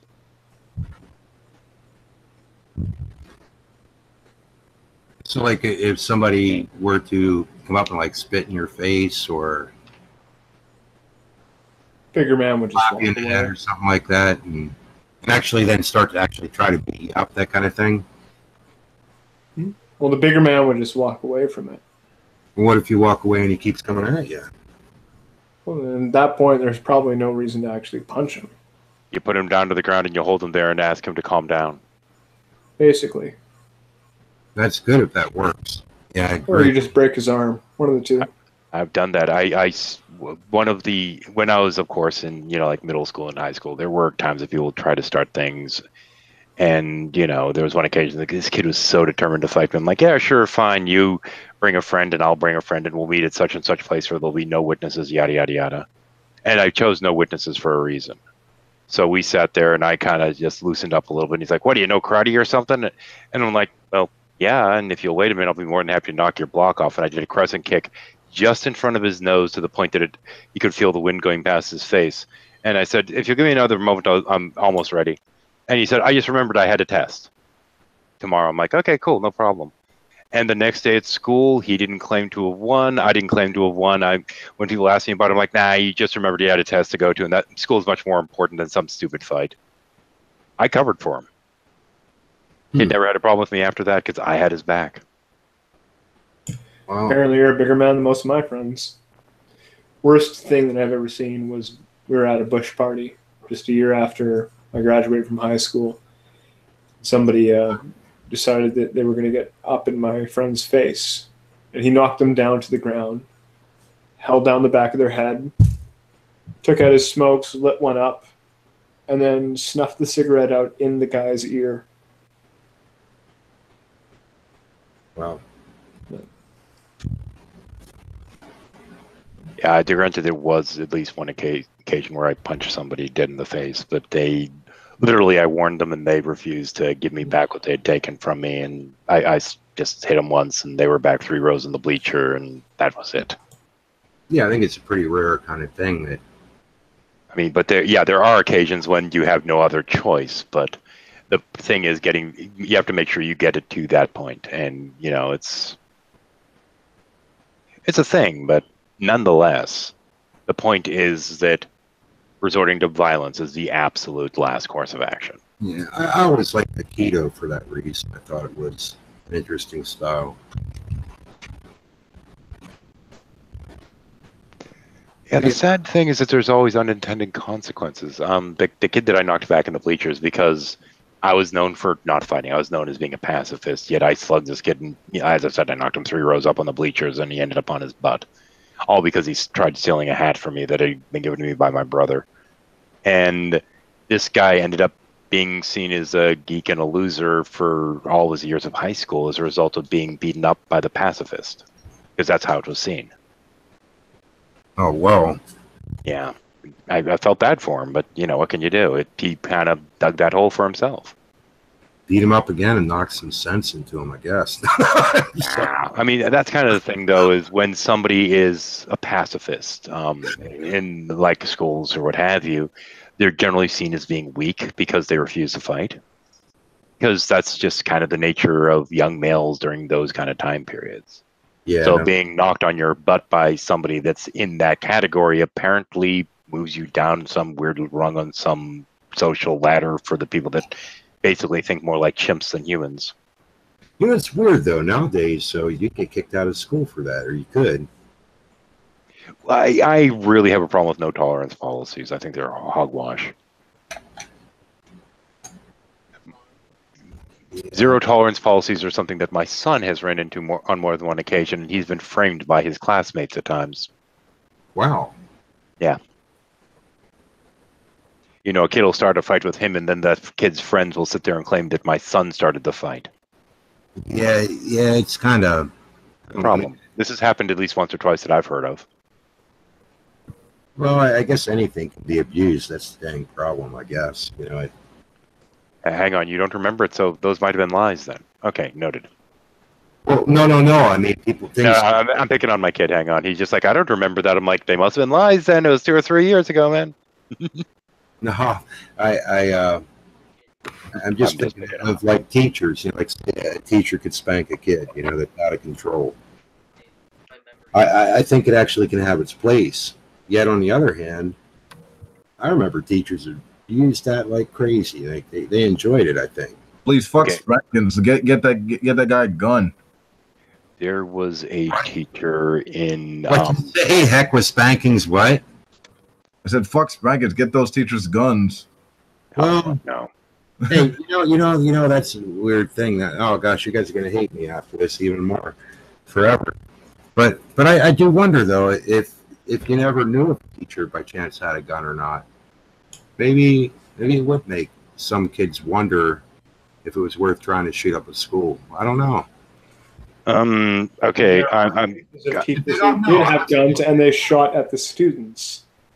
They what? They shot at the students. What are you saying? A teacher would be shooting at the students? There have been cases recently. There was one case in which a kid took a gun from, I think it was actually a security guard, and shot the guard with it. There was another case in which a teacher discharged a gun in a classroom, and I don't know that she was discharging it deliberately at a child. I think it might have been a mistake. I'm not sure.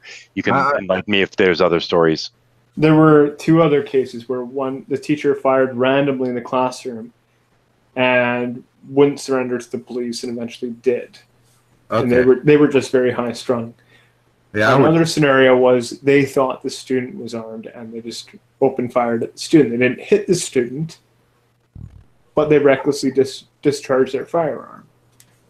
Yeah, it sounds like. Here's an idea. Like, there's a lovely statistic released by the New York police, and it's about what their hit ratio is in standoffs and gunfights, and it's 18%.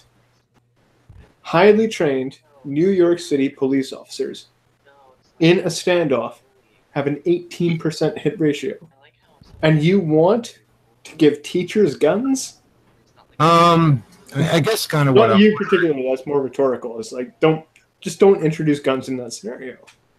well, There are better ways in which you could deal with potential violence. Or Actually, can I call it? Can I do the calling in an expert on this one?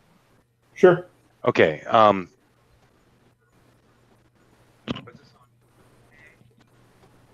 Your teachers. What? Having guns make you feel more or less safe? Honestly, don't ignore what opinion you think I might have. Seriously. In my opinion, not really, because depending on the teacher and if you like the teacher or not, and depending on how they act around certain people, then it usually depends on the person. But in my opinion, not really.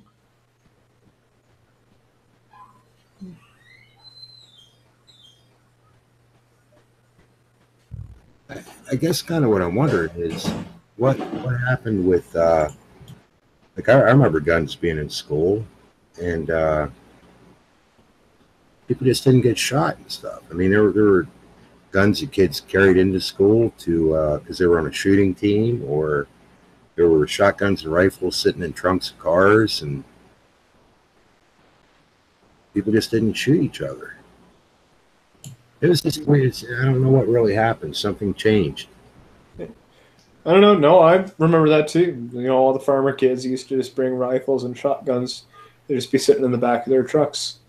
Yeah, and the So in weird. the parking lot. But then again, I live in a different country, so Yeah, and I mean, what was kind of weird that I remember is if they weren't in some guys, right, they'd have them in their pickups, but there were other guys that had them in their trunks, and it's like nobody knew who did and who didn't. It's like who had a pocket knife this day or that day, or he didn't really care. Nobody really cared. Nobody talked about it. You know, I don't know. It's just very different.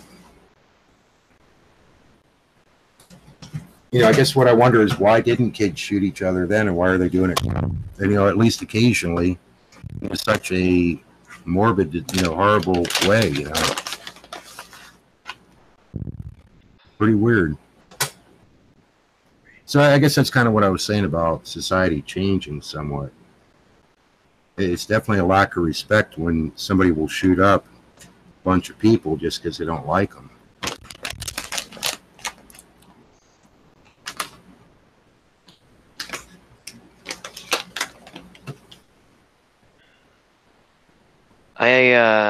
I understand that part. The whole entire people and people just shooting up schools or some random stuff like that just because they don't like someone. There's cases like that, or the whole entire bullying because depression deal. In my opinion, the only easy way to fix that is one, since they're obviously usually bringing like a handgun, it's usually because of their parents and they don't own one, so it's mainly on the parents' fault because they need to lock that up. Yeah, but on the other hand, I mean, it's just me, but my kids have access. If I knew my kids could do something wrong, then I would say no, I wouldn't have done that. But Well, I mean, it's not a matter of could they do wrong, but it's do they know how to exercise control over their emotions, and do they know if they do have to use a gun, you know, how to properly wield that kind of a firearm. I think earlier we were discussing that kids can be taught all kinds of things, and they have the ability to figure it out. We're going to trust them that they can make these decisions on their own, right? I mean, of course, but that's true in certain scenarios, right? If I need to call a taxi or I need to call a cab, I know how to do that. I can figure that out. But if I'm wielding a firearm that I haven't had experience with before, that, you know, I've just picked up from a local gun shop, I'm not going to be expected to understand how to use that to the best of its ability, or to know how to, you know, fire it in order to disarm somebody. I may end up shooting it, and the whiplash from that may cause it to hit him in the chest. The what? The whiplash, what is it called? The recoil from the fire. What about it? If a person's not used to it, right, they may not be used to the force being exerted backwards on their body. So they may be pointing the gun more upwards when they shoot, rather than supposedly aiming for an arm or aiming for the hip or wherever they're aiming for. Right. Yeah, have you ever seen the video of the guy who decides to fire off a deagle by holding it sideways? What's he do? He decides Probably not a smart idea. Yeah, no, the recoil is so strong in a Desert Eagle that if you were to hold it sideways and you're not accustomed to it, it's going to fire directly back at you, and your elbow's going to bend, and you're just going to basically pistol whip yourself in the nose. I think which is exactly what happened. Yeah, it'd probably be relative to the caliber they're shooting and whether they know how to ride it out and how and that kind of thing too. Well, sure. I mean, some people have more firm grip than others do. You know what I mean? Like Desert Eagle, what do they make that thing in? A 357, a 44, I forget what all hell, 50 Action Expressors. I forget what the hell all that thing's in, but it'd be relative to all that, I would think. But, I mean, I guess though, as far as, I mean, how do you stop kids though from doing this? I mean, you're not going to stop kids from doing it. You're not going to close Pandora's box. You're not going to stop violence from occurring. The only thing you really can do is when situations come and, gun violence happens to occur, or where a person happens to be in the possession of a gun, be it momentarily, that they know how to use it, that they know how to properly wield it responsibly. Are you talking about a kid, though? Or are you talking about a teacher? I mean, you can also be talking about a kid. A 6-year-old can be taught how to wield a gun properly. Well, but guidance, but to me, there we go. That should fix that. Sorry, I had this off for 1 second. I just switched it so I can hear y'all on the external speaker as well.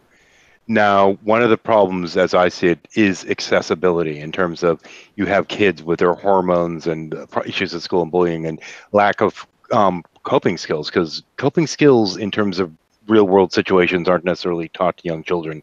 And I think they should be. And I think that's part of the problem, is that they're not really taught the coping skills that they need to just work through some of these things on their own. Now, it's the same point in terms of the shooting thing. Part of the problem is the accessibility, like my son pointed out a moment ago, with how easy it is for kids to get their hands on guns because they're not properly secured. I think that is a key issue. But part of why I refer to my son as a little bit of an expert on this is in one of the schools in the school district he lives in, there was actually an active shooter situation just recently. Yes. Now, it wasn't somebody going around and, with a SMG shooting up the place. It was a suicide, but still, it was a kid bringing it in there. Hang on, I'm going to give him back this for a second, and hopefully you can hear me a little bit on the mic while he has it on. But in terms of how this makes the child feel or how the school handles it, you have somebody you can ask. He's my authority on this.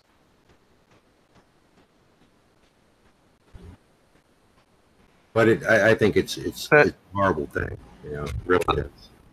I think to an effect, like the whole thing you raised, Shadow, about hormonal control and things like that, is something that's a process of self-discovery on the part of the adolescent. I mean, the old saying of, you can drag a horse to water, but you can't force it to drink. I can advise people how to act in ways that, makes it less susceptible for them to fall under actions with hormones, but the best way of somebody to learn is by having their own experiences, by them to have engaged, and once they know or are in that experience, how to react to it. Your feedback, Cam. But I guess my question would be, though, where's, if you mind, I mean, you don't have to tell me, but does he know where the keys to your car are right now? Yeah. Why? Because it's on a hanger with my wallet.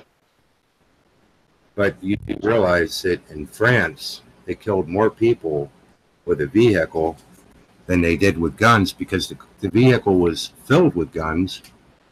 My understanding, I could be wrong. But I'd honestly dissuade you from actually referencing Frank, because that leads into that whole, what is it, OK Charlie, was it called? What? What was that magazine? OK Charlie, was it, or something like that? Charlie Hebdo. Charlie Hebdo. I don't remember what it actually means, but the Charlie Hebdo incident. In like that's also France. That's an easy go-to. Now, people were making the argument that that would have been stopped if there were more guns in the office or a good guy in the gun, etc. Yet there was a Texas militia group that took a warehouse and set it up to match the Charlie Hebdo office.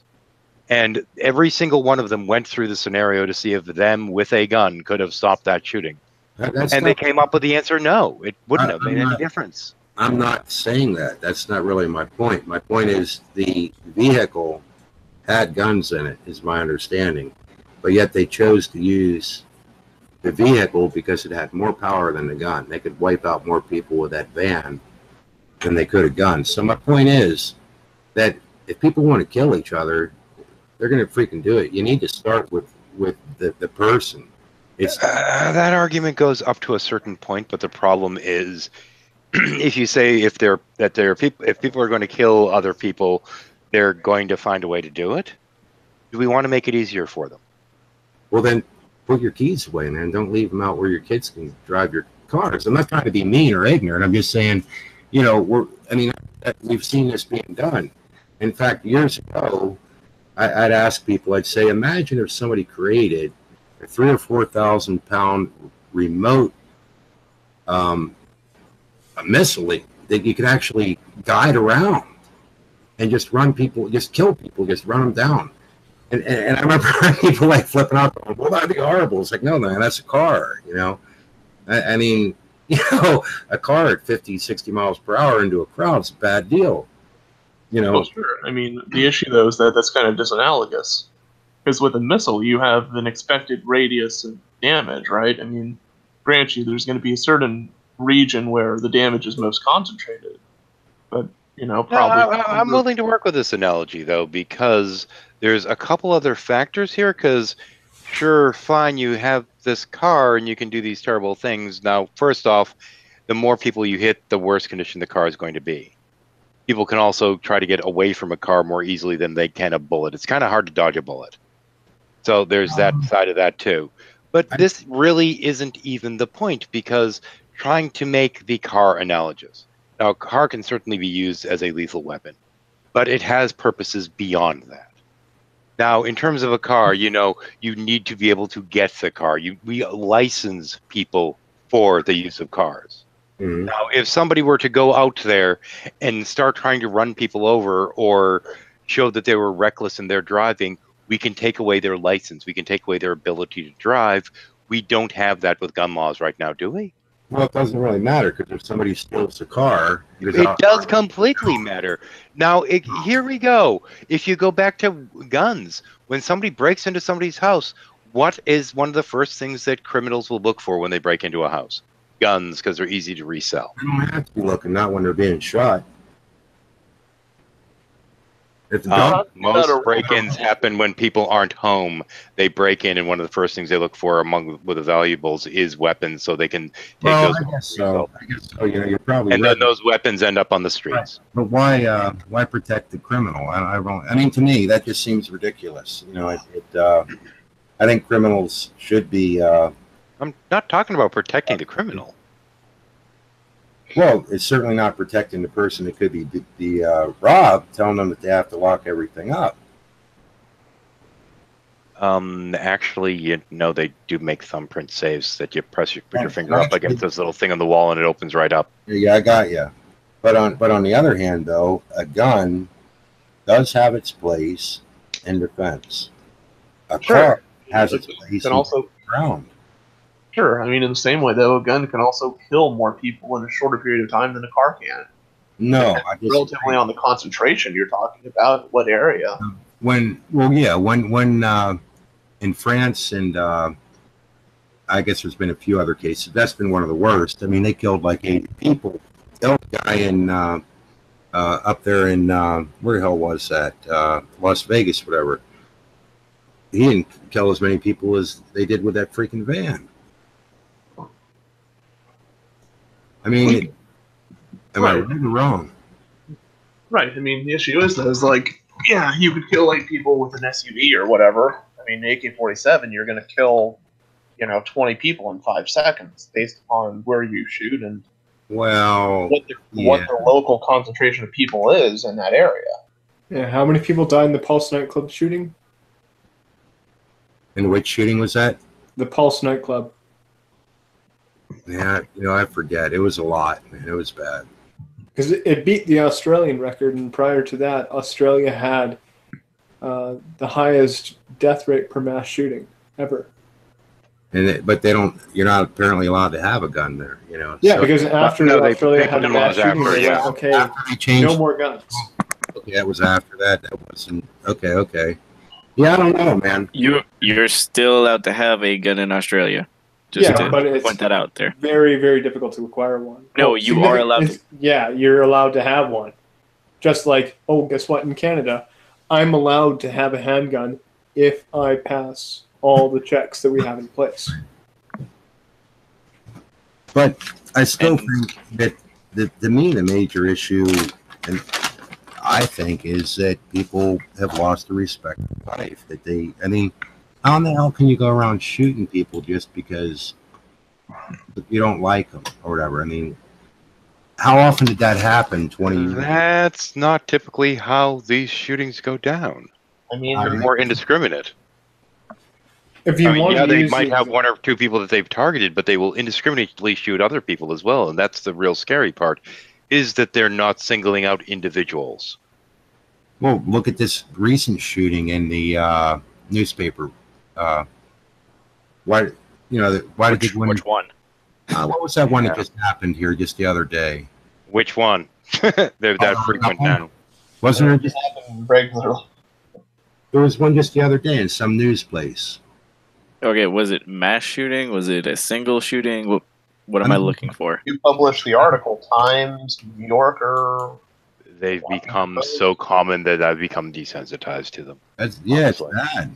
Okay, but my point is 20 some years ago, 15, 20, 30 years ago, let's just say 20, 30 years ago, how common was it? Okay, Maryland newspaper shooting. All right, is that the one you're referring to? Yeah, it might be. He's lost track too. I'm pretty sure a decent amount of people were killed, and I don't remember exactly what it was. I just saw something on the news the other day about it. The 154th mass shooting this year. Yeah, it's probably what I was talking about. Yeah, it sounded bad. But here's the thing is, now I'm not one that's there. I don't like the whole blaming the weapons per se thing, because I don't think the weapons themselves are the problem, which is a weird thing for me to say, because I do believe we need better legislation.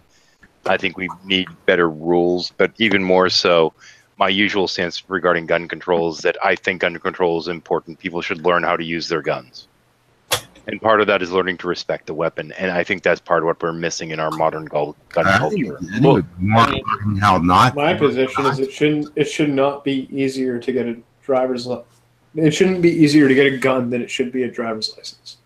Don't you think it would be more important to learn not to use the gun than to learn? I mean, learning how to use it would certainly be useful if you needed it, but learning not to use it would probably be extremely important, or not to. I don't even know what that means, though. How do you teach somebody? Okay, hang on. Now, Xavier, we're just going to bring back the draft. Give everybody military training. The thing is punching somebody. Like you said, you don't want to do that, or you don't drive your car over people. You don't take somebody's. You're saying that, but people already have that option in society, and people are not, and people are taught to control their vehicles. Yeah. Okay, you're not supposed to drive people down. But hang on, please, if I may. One of the things there was this friend of mine that I used to argue with about gun-related stuff all the time, and he eventually relented and agreed that there has to be some kind of same limitation. I mean, it'd be ridiculous to say like everyone should be allowed to have a can of sarin gas in one pocket and a nuke in the other. I mean, he came far short of that clearly, but there was this one guy in New York that I knew that New Jersey rather, now that I think of it, that was insisting that should be his right. He should be able to carry around a nuke for self-defense if he wanted to. So, I mean, there is a point that most rational people will draw the line and say, okay, I don't think we need anti-aircraft cannons for personal use. Right. There's some point. It's just a matter of where people draw that line. But my usual argument is that if you're going to have a gun or something like that, you should be taught properly how to do things like aim, taught how to respect the weapon. The things that most people that are advocating for guns assume the person has already learned. You know, don't point it at somebody unless you're planning on killing them or shooting. When But, you these say kind of aiming, things. right, the main thing you should learn is not just how to aim a gun, but don't ever aim a gun at anything you don't want to destroy. Yeah, that's part of learning. That's part of learning. That's when I'm talking about controlling the gun. That's part of what I'm talking about. Right. Yeah, that's Absolutely. part of weapons training. You know, Yeah. if you're going to be using a gun, you should know how to use the darn thing. Because the worst, to me, one of the worst things is that we have so many people that are being made paranoid that, oh no, I need a gun to protect myself, and they've never even gone to a range. That's terrifying. They're more likely to pull that out and shoot some innocent person. They're not properly trained how to utilize the weapon. That's terrifying. You're Right. more like Little old lady sitting in her place that's robbed every so often. Maybe she has a right to defend herself. so what is she gonna get for a gun? She has right to defend herself, but also with that right, she should actually be offered training to use it. Shadow. What is she going to get for a gun? And what age are we talking about? Because okay, so my grandmother's 70. What gun should she have? And if you actually go to a gun store, they will sit there and discuss all these kind of things for you and invite you to use the target range for a little while and let you try out different weapons to try to establish what's better for you. Well, it probably wouldn't do a whole hell of a lot. And it depends. But you think maybe a 25 auto or 22 or something might be enough. There's Are also you saying a pistol? What are you saying? A pistol? Are you saying a rifle? Are you saying shotgun? What are we talking here? A rifle's probably easier to aim. No, a pistol you would want if you're defending your house. A rifle is very difficult to use indoors. Oh, really? Yes. well in a more enclosed space. Now, I think if you're pinned up against the wall, you're correct. hang on, let me give you a weird case in point here. The sword that I have up on the wall there, that's not some freaking mall katana. That's an actual sword, and the handle on it is about the length of my arm. Now, the reason for that is that it's made so it can be used one-handed, two-handed, or technically they call it three-handed because of the length. And what that allows you to do is maneuver it even in a narrow hallway so that you can still utilize it as a weapon for defense or offense for that matter. Now, the fact that it can be used that way was part of my decision in getting that particular weapon for some degree of home defense. Because I can use it even in a narrow hallway. Because most weapons that are long, large, etc., are harder to maneuver. Okay, let me grab something. Pistol is better in a lot of ways, but on the other hand, the reason you had asked that, and the reason I said I think it's actually difficult because the pistol is certainly easier if you don't have a lot of room. However, it's also harder to aim, and that's where I think it becomes kind of difficult. It's a tough call.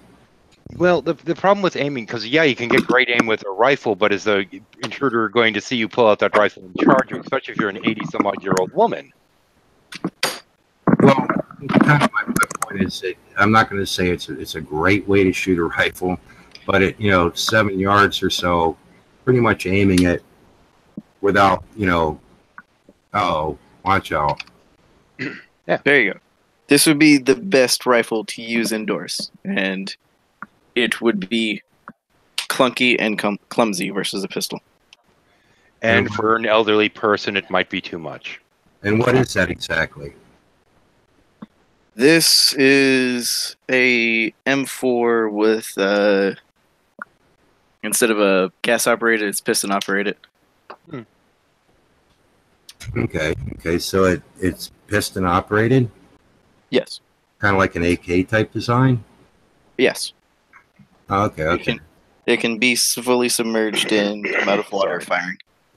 But you do know as well as I do, when you hand a handgun to some people, it does take a little more work to learn how to properly shoot a handgun than it does a rifle. And yet, on the other hand, you also know that it's easier to maneuver a handgun than a rifle, right? If you don't know, so if you're giving somebody a gun, they are going to be more accurate with a handgun over multiple shots than they would a rifle, because the moment that they fire the rifle, if they're not if they're not used to rifles, they're going to put in their shoulder wrong.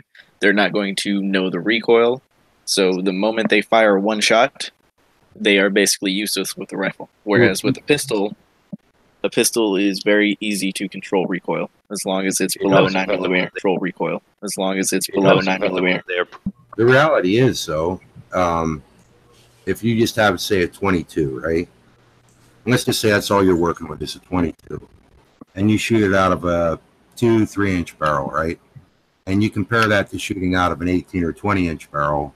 There's a hell of a difference in velocity too. So I mean, and it's virtually no recoil. You should never be worried about velocity if you're doing a home defense. Why not? The amount of speed that you have getting to that door is invariably no difference.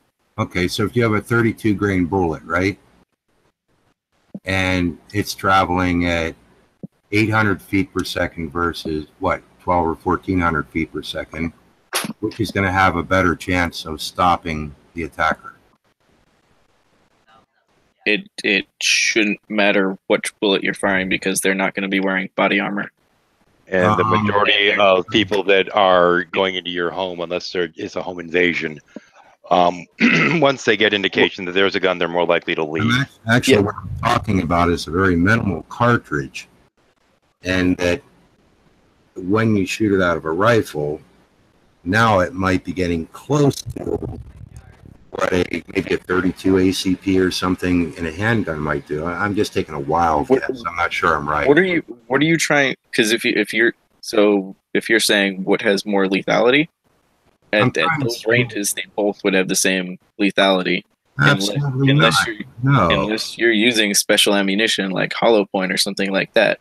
Well, hollow point's not special ammunition. Hollow point is special ammunition versus regular. Why is it special? Because it's non-standard. Because a hollow point does a difference in damage once it hits a target. A hollow point is meant to not go through the target, but actually bounce around inside of the target, causing more internal damage. No, it's not designed to bounce around. It's designed to expand and create. Mushrooming would be containing it, yeah. The idea, the hope is that it expands and yet still has decent penetration. Okay. The bouncing around thing is bullshit. Okay. The point is to not do a through-by-through and shoot your neighbor through the wall of your apartment. Right. But actually, the real reason for it that most people would use it is that now your 22 might be acting similar to what you'd hope like a 9mm 38 would do, right? At least as far as the size of the hole. But then again, you don't have a lot of power, so it may not penetrate enough. That stuff gets really tough, man.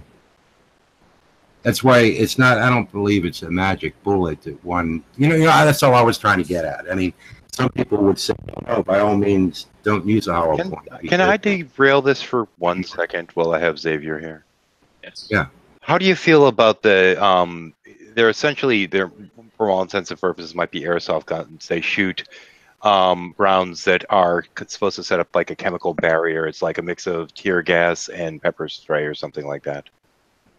You heard of them? I've heard of paintball guns that do that. Yeah. Any opinion on that whole chemical barrier thing? Are they effective? Do you know? Or yes. Oh, cool. We've been thinking about getting something for that. Yeah. They work. We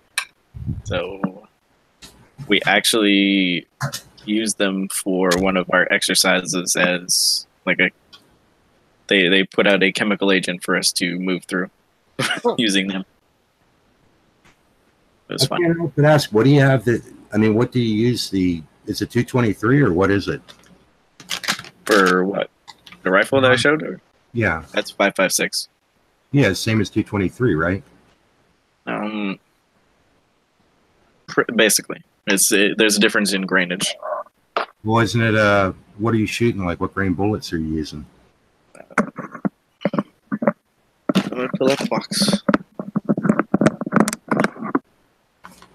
They're like 68 grain or 70 or something, aren't they now? Or they went to higher grain bullets? Or am I wrong?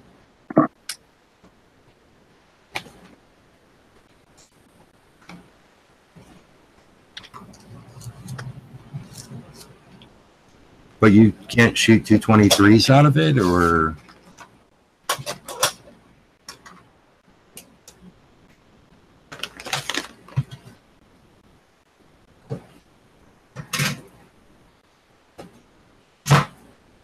I'm guessing it's a law enforcement rifle or military or something like that.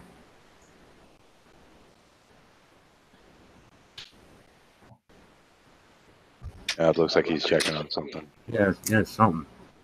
Or putting away his toy. I don't know. No, I don't know. It's always interesting. I mean, I don't know a lot about it, but it's interesting. Well, we're waiting for a hot second here. Or not. Okay, I was going to say, while we're waiting for a hot second here, getting back briefly to those conversations he's had with that friend of mine, one thing I noticed with him is that he, in entering the conversations, was always assuming that the person that would be referenced having a gun was always as responsible as he was and respected the weapon as much as he did, and didn't account for the fact, somebody getting a gun and not actually knowing how to use it or any of these kind of things. His assumption was always that the person was experienced with a gun, responsible with it, etc., and that's not always the case, and that was never factored into his consideration. Yeah, I guess the thing that gets me is probably, I mean, to me, maybe it's ridiculous thinking, but I think it would be more important to learn simply not to use it, more than, you know what I mean, as opposed to how to use it. Dude, really? I just think it's very important that people learn not to shoot. The thing is, it's learning respect for that weapon, etc. And I know that there are people that raise their kids with that proper respect and this and that, and teach them how to use them, etc. I don't have a problem with that. The problem I have is with the dogma that goes around that everyone should have a gun and yada yada yada, without any thought to they should learn to respect the weapon and learn not to use it as a first resort. Absolutely right. Well, you have to learn to respect people first. That's a human life. And I find that that's something that's not referenced often. More than range, but yeah, you know what I'm saying. Okay, let me turn on my camera again.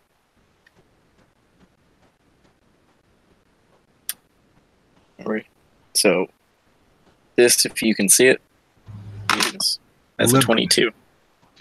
22 long rifle. Yep. Right. So yeah. This is what that one fires. Yeah, that's what I was asking. It's what's that, a Hornady? That one is or what? 62 grain, and the other one is 35 grain. Well, 62 grain. Who made it? Looks American like Eagle. Hornady. Huh? It looks like a Hornady ballistic tip. Is it a green tip on there, or what was that? Yes. Oh yes, it's full metal jacket. But who made it? Huh? American Eagle. Okay, that's federal, right? Sort of. They owns American Eagle, I think. Maybe I'm wrong. They contract for the federal government, but they're not owned by them. But yeah, there are certain legislations that I really think are important and need to be there, and certain prohibitions, whether it be on ammunition or on guns, like for example, the outlawing of the Talon round. I was just trying to figure out though, what was the the rifle you're saying is 5.56, but not 223, or does it shoot 223? No. So, but you could there's special 223 rounds that would go in it, but I mean a normal 223 is not gonna go in there. Okay, so is that an actual military or police rifle, or what is it? It would be military. Would be what the classification would be in. Consumer typically buys a 223. Yeah. So they'd buy an AR-15 that goes 223. Right. Yeah. But if you were to buy a box of 223s, they wouldn't fit in the rifle then? No, not that one. Not for But 5.56 So is 0.223, right? well, I mean, so it would fit, but I would have a jam every single bullet. Because No matter you're what. saying the case diameter or the size It- of the case? Case and it needs that certain pressure that grainage gives. Oh, okay. Well, it's Yeah. not the grain of the bullet. You're talking the amount of powder they have in it, right? Yes. Okay, so the pressure from the powder in relation to the weight of the bullet combined to operate the piston. Yeah. Otherwise, the piston will not operate, and I will be manually loading every single round. Yeah, I think I did hear that. That I think they load the military ammo a little bit hotter. Yes. Okay. Yeah, it's because the velocity comes in when you're trying to go for longer distances, because that'll mean that it goes actually less of a drop off. Right.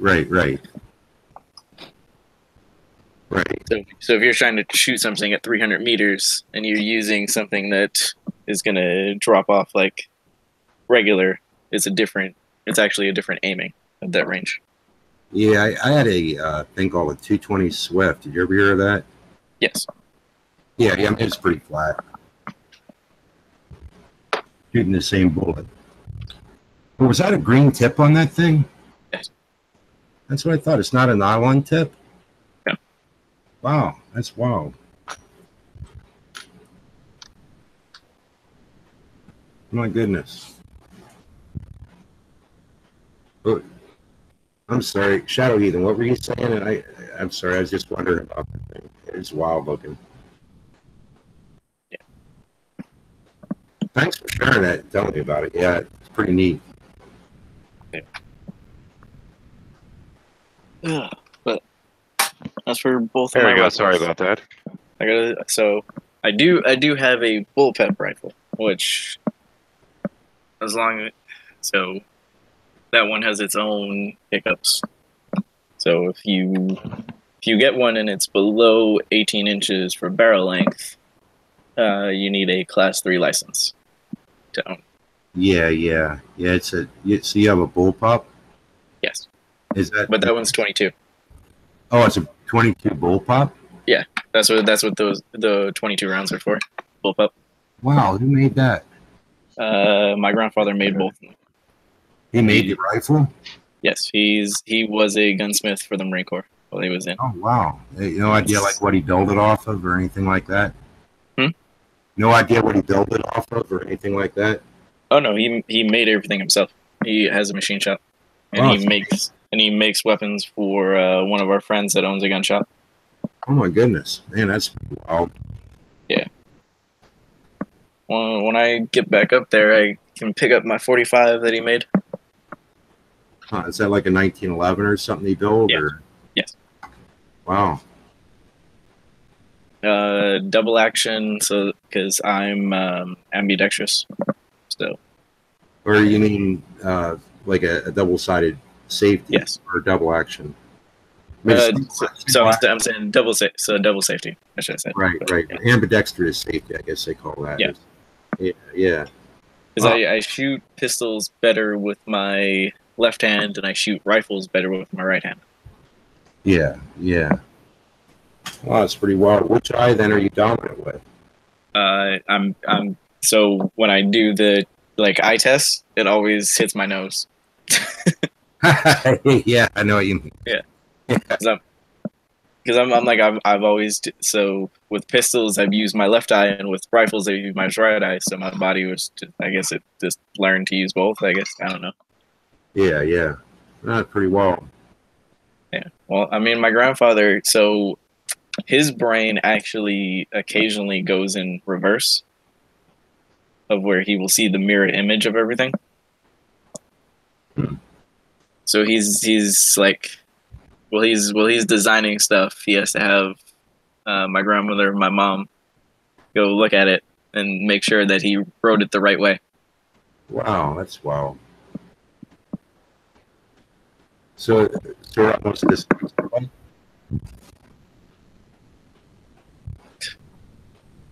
pretty well. So no, yeah, I guess that whole thing of defense stuff, that's pretty weird, but I still think that the idea is, I would think it would be better if people were less prone to want to shoot each other. The problem, I think, is that our societies have gotten way too big at this point. I don't know. Is that out of 300 million people, you have the percentage who are going to be mentally ill, and with that size population, it's very high. I mean, even if you taught everybody, the people that would need that lesson the most are the mentally ill who are not going to get the concept. Yeah, I guess the thing is, though, I mean, you can go to populated areas and such. I realize that in less populated areas, but I'm just trying to figure out is why it is in the 80s. You just didn't, in the 90s, whatever, you just didn't hear this kind of thing much, you know? Even in the, it just didn't seem to happen much. Did it? It's if you look at the statistics, I'm like there's more murders with firearms overall, but there's less mass shootings. So I would say that mass shootings probably stem from the news coverage of them. From the what? The news coverage of them.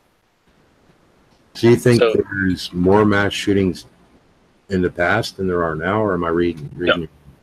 No. There's more gun murders overall in the past, but there were less mass shootings in the past. Whereas today there's an uptick in mass shootings, and in my view, it seems to be trendy, possibly from the news media coverage of mass shootings, where people in the past would probably not have done a mass shooting because they wanted attention, and now they can get that attention in their life if they're not all the way there mentally. That's the only thing in my logic that I can see. Yeah, I mean, because that's what I was thinking is that you had to have people in the past who were mentally ill, and then I hear people say about drugs. You think, well, people were tripping out on acid and all kinds of stuff in the past, you know? Yes. So I don't know. Yeah, something's definitely different. I don't know. The whole suicide cop thing was always always something that was out there and something that happened here and there. But yeah, I think this is just kind of taking that to the extreme that, let's be remembered in the process. I don't know, man. But like mass shootings didn't become a real thing until Columbine. Like that was the thing that galvanized society of like, all right, we're gonna report on this. Well, they made a movie out of that guy in, what was it, Texas, or where was that, in the tower or something? Waco? No, before that. There was some that shot a bunch of a tower or something. Oh wow. I know which one you're talking about. I cannot remember. Yeah, but after Waco, it's just kind of like the copycat syndrome. I guess that's what you were getting with the news coverage, I guess. Yeah, if we stopped putting people's images up there that are the shooters, and we stopped, like, they were just the shooter. There's no mention of who they are. There's no mention of what they look like. I feel like that would actually drop. Yeah, mass shooting. I think the only thing people should know about them is they got the death penalty. I don't know. I'm probably a jerk, but I don't want the death penalty for anybody. I want life in prison without parole. Yeah. Well, I don't know. There might be a time and place. No. My view. So I'm an atheist and believe that there's nothing past this, which means that they won't suffer past that. So if they've done such a heinous act, I believe that they should have some form of punishment. And Yeah. One thing they do lose, though, I mean, I know it's morbid and sick, but the one thing they do lose is the idea that they have control.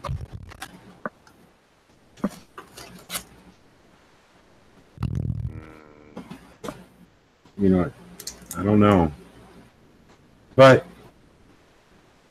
somehow in society, I think it would be good if we could learn to respect one another better. even then, I like my moral system is actually telling me that I'm wrong and that we should do a more like Scandinavian model for our prisons of that. Because I mean, a person that did I forget what horrible event they did, but like they killed a person's daughter, and he didn't even want the death penalty or life in prison.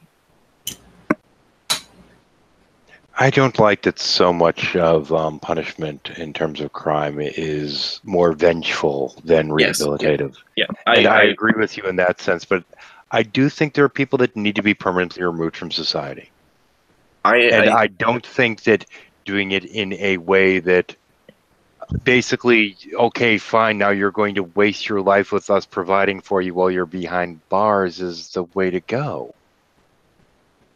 But I'm like, either way, like a lot of people that are in death row are going to be wasting their life away because you can't take away their appeals. There's that Homer, though. I mean, I don't know. Okay, let's just say that somebody is sent to jail, no possibility of parole, you know, the whole shtick. And they're supposed to be serving literally the entire remainder of their life. I think that person should be given the offer or the option to just have their life ended.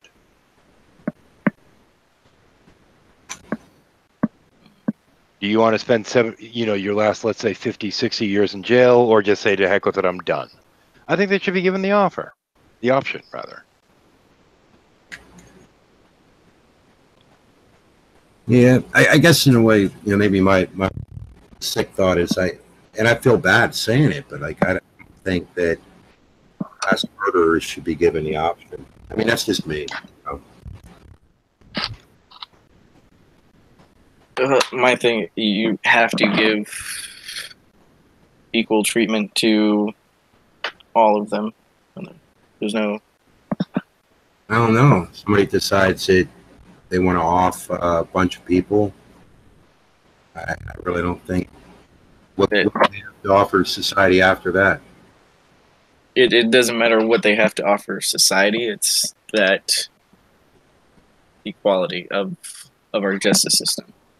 What equality? Because if you're going to decide, okay, this person doesn't have the same rights as all the other criminals, where does that end? I don't think that's necessarily being said. Well, I don't know that rapists or I'm sorry, yeah, I'm probably just a prick, but I'm thinking child molesters, that kind of thing. Yeah, I probably just don't have a lot of sympathy for people like that.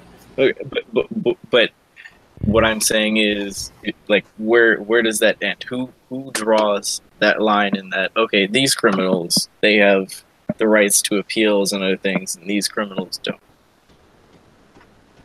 I don't know. I mean, I think it would be that. And I mean, is that anytime you have a rule that if somebody murders people, that at that point the death penalty would just seem wrong to you, I guess.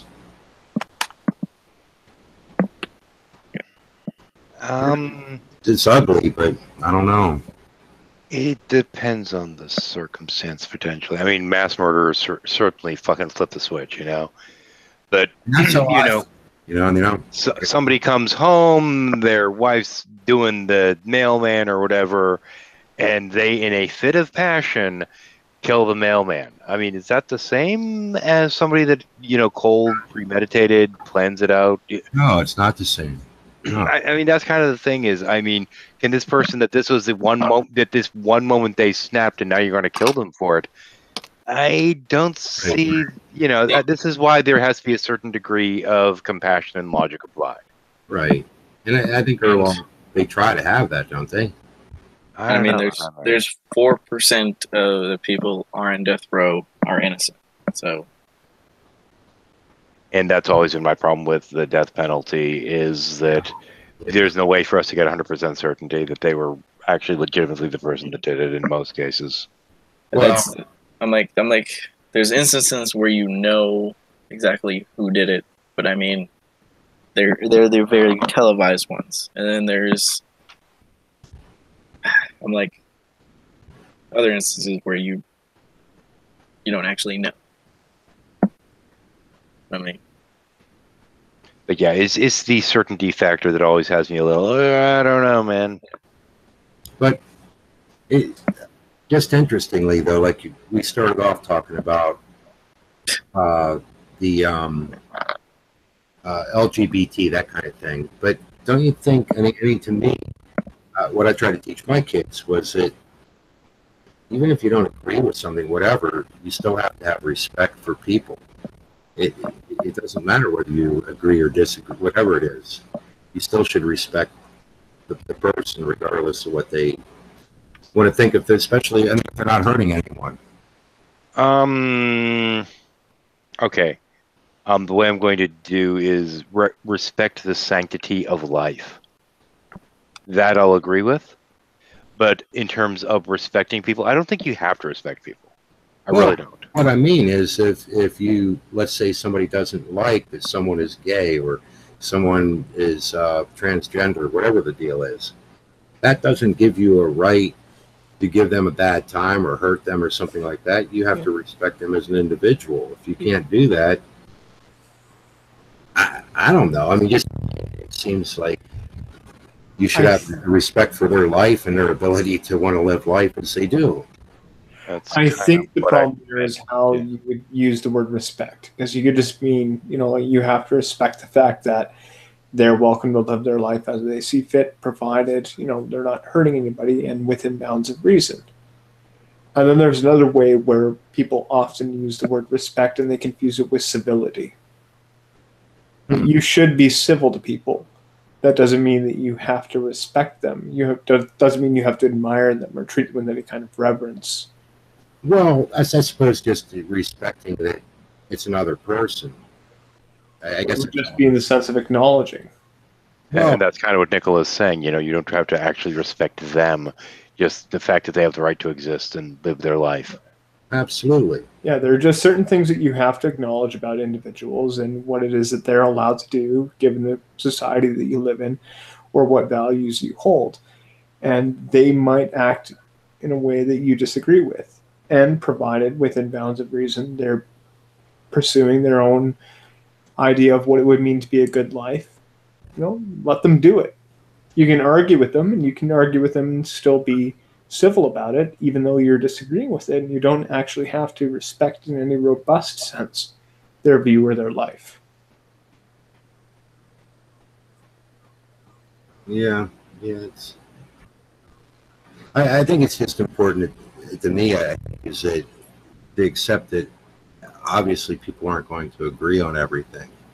They might not like certain things, and maybe I used the word respect loosely or something, but to me, you should respect other people as human beings. I don't know. In terms that's why I say things like, respect living being, other things for respect the sanctity of life, this kind of stuff. Don't go around and start beating animals, this kind of thing. I extend it beyond mere humans, but the idea of, respecting other human beings. I think respect is something that in the more common sense needs to be earned or should be earned. I think just default respecting people, other than just giving them that basic human decency, actually respecting them is a little bit different than just simply showing human decency towards. Yeah, I guess. I probably feel the same way in the sense of at least using that terminology. The word respect is respect the life of animals too. And yeah. I mean, that's just me. How I use that word. I guess. You can respect the life of a wolf and still shoot it in the face if it decides it's going to try and attack you. That's a different matter. Yeah, that's true. Yeah, that's a good point.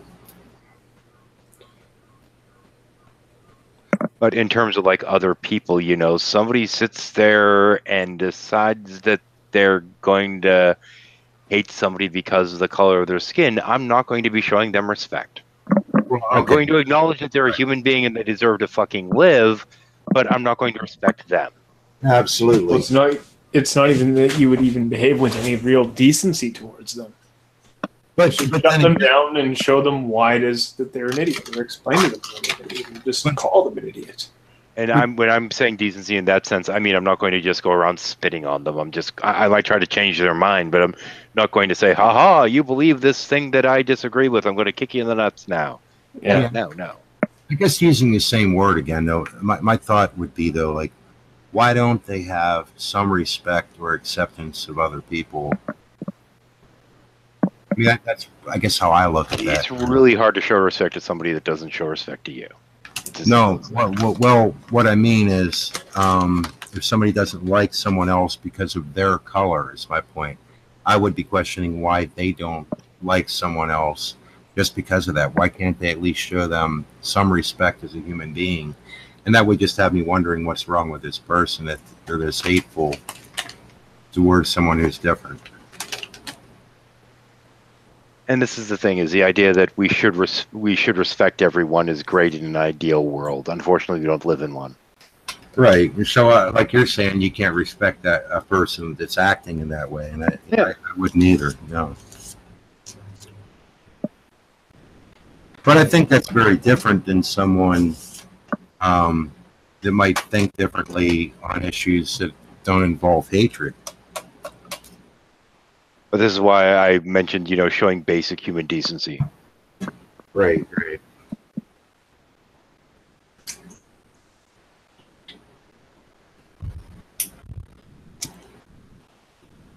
But I think that is part of what they're trying to teach in schools too, isn't it?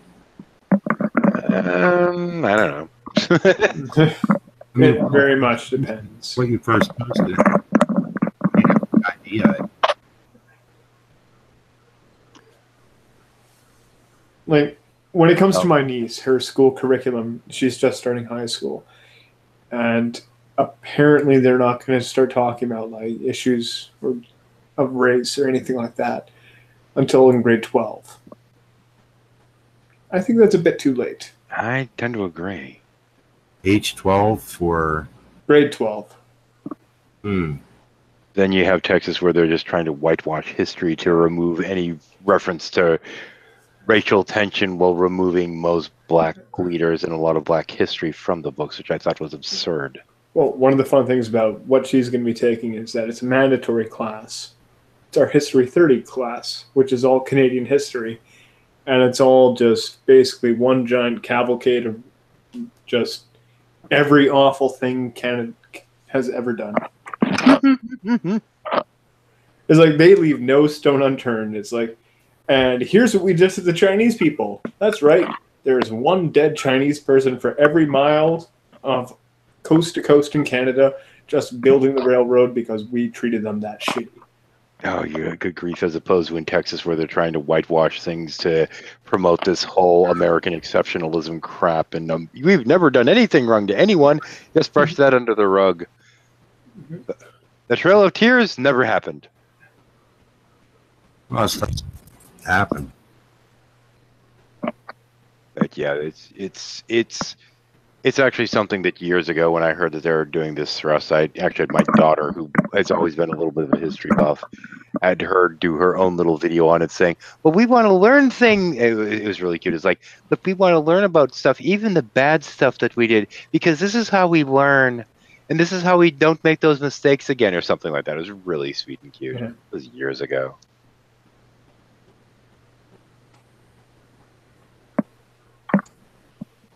Yes.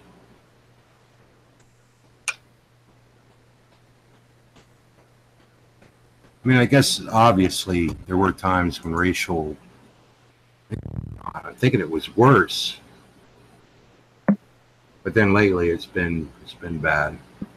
Yeah, it was getting better for a long time, and then it's like all the people that are the extremists came out when Trump got elected. It was horrible. No, I don't think that was really all that happened. It kind of was. Is that for a long time, though, these attitudes didn't just come out of nowhere.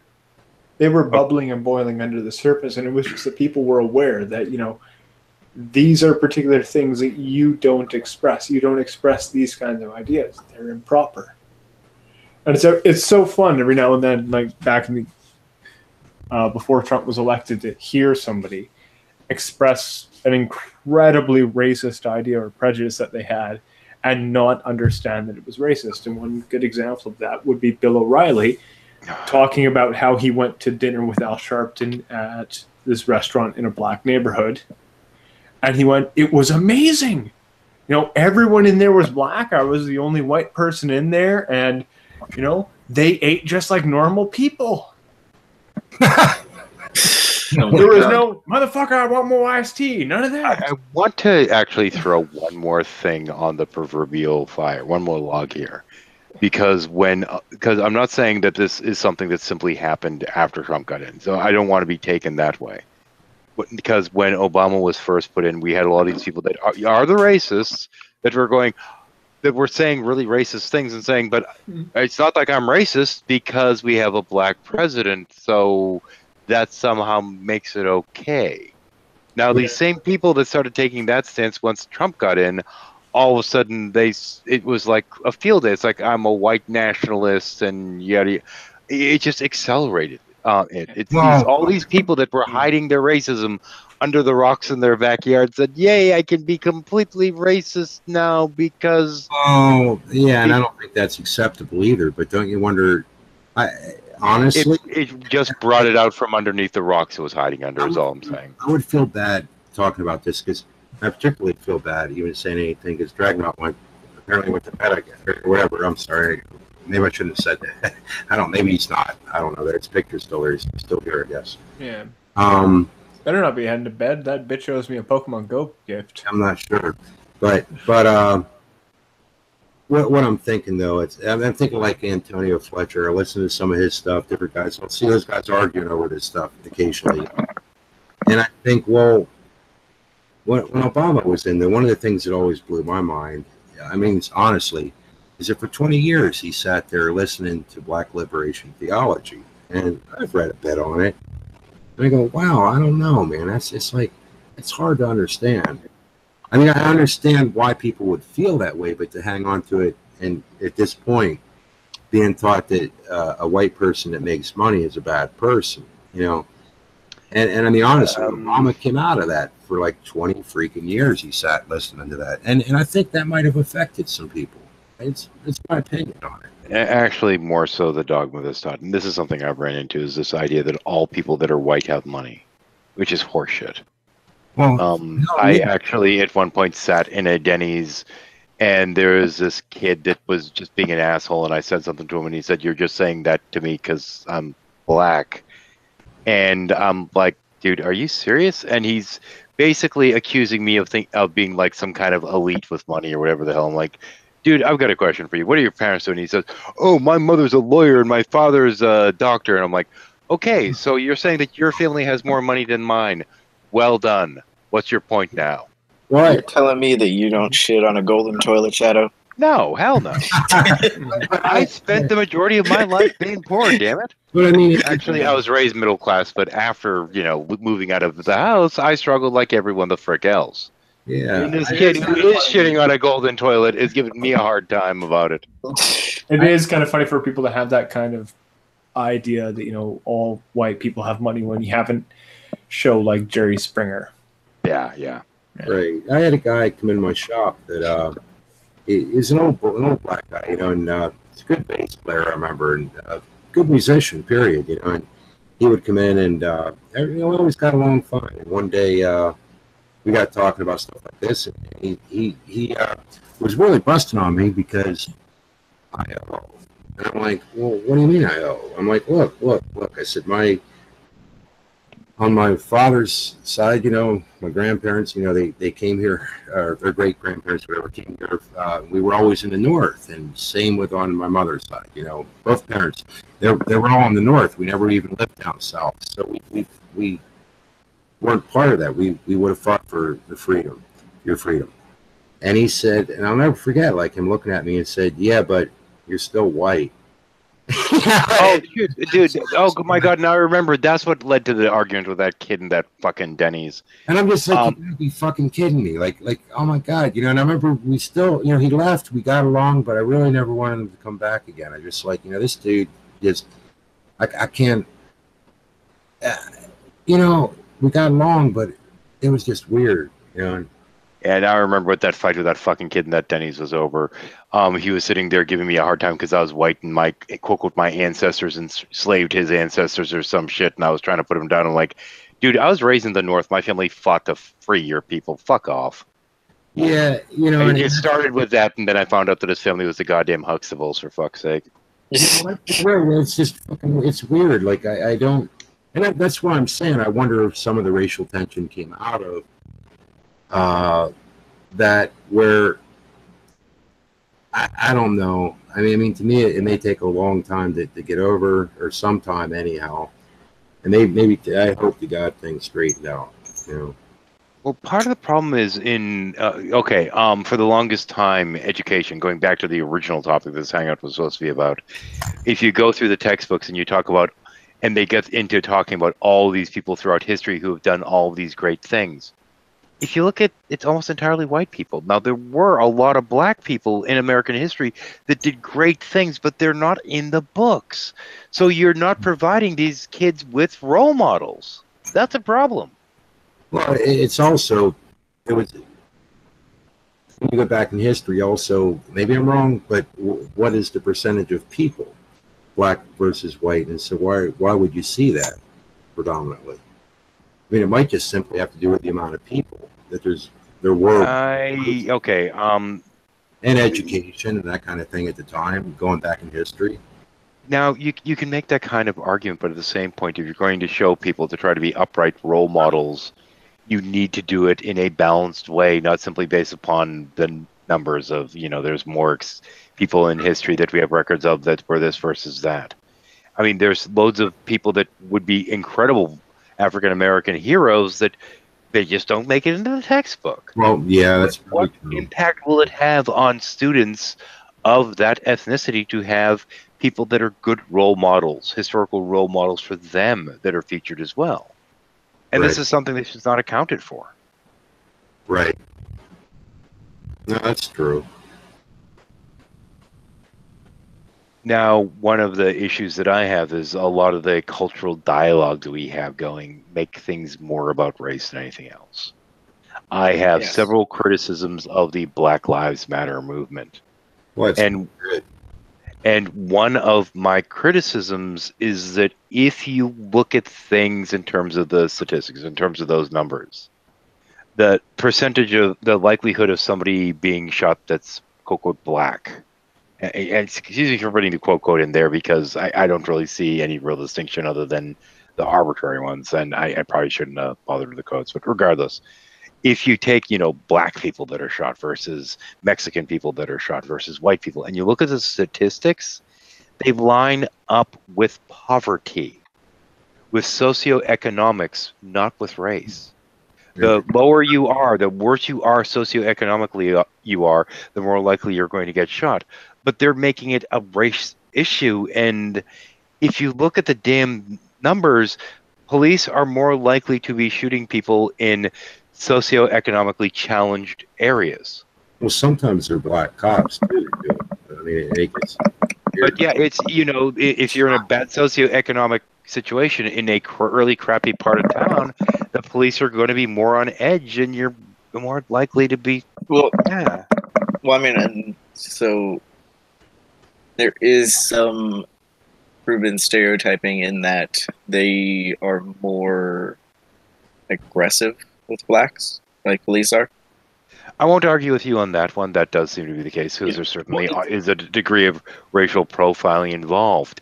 But part of that goes back to that cultural issue that I see, that this is more of a socioeconomic thing, and the media, etc., we're trying to make it a black-white thing when that's really not what it is. Yeah. And this isn't just a criticism of Black Lives Matter, but the entire narrative that surrounds not only that, but these kind of crimes and these kind of incidents. I'm just guessing that there's probably some percentage of redneck stupid cops. But I would like to think that there's less of them than there are good. I would like to hope.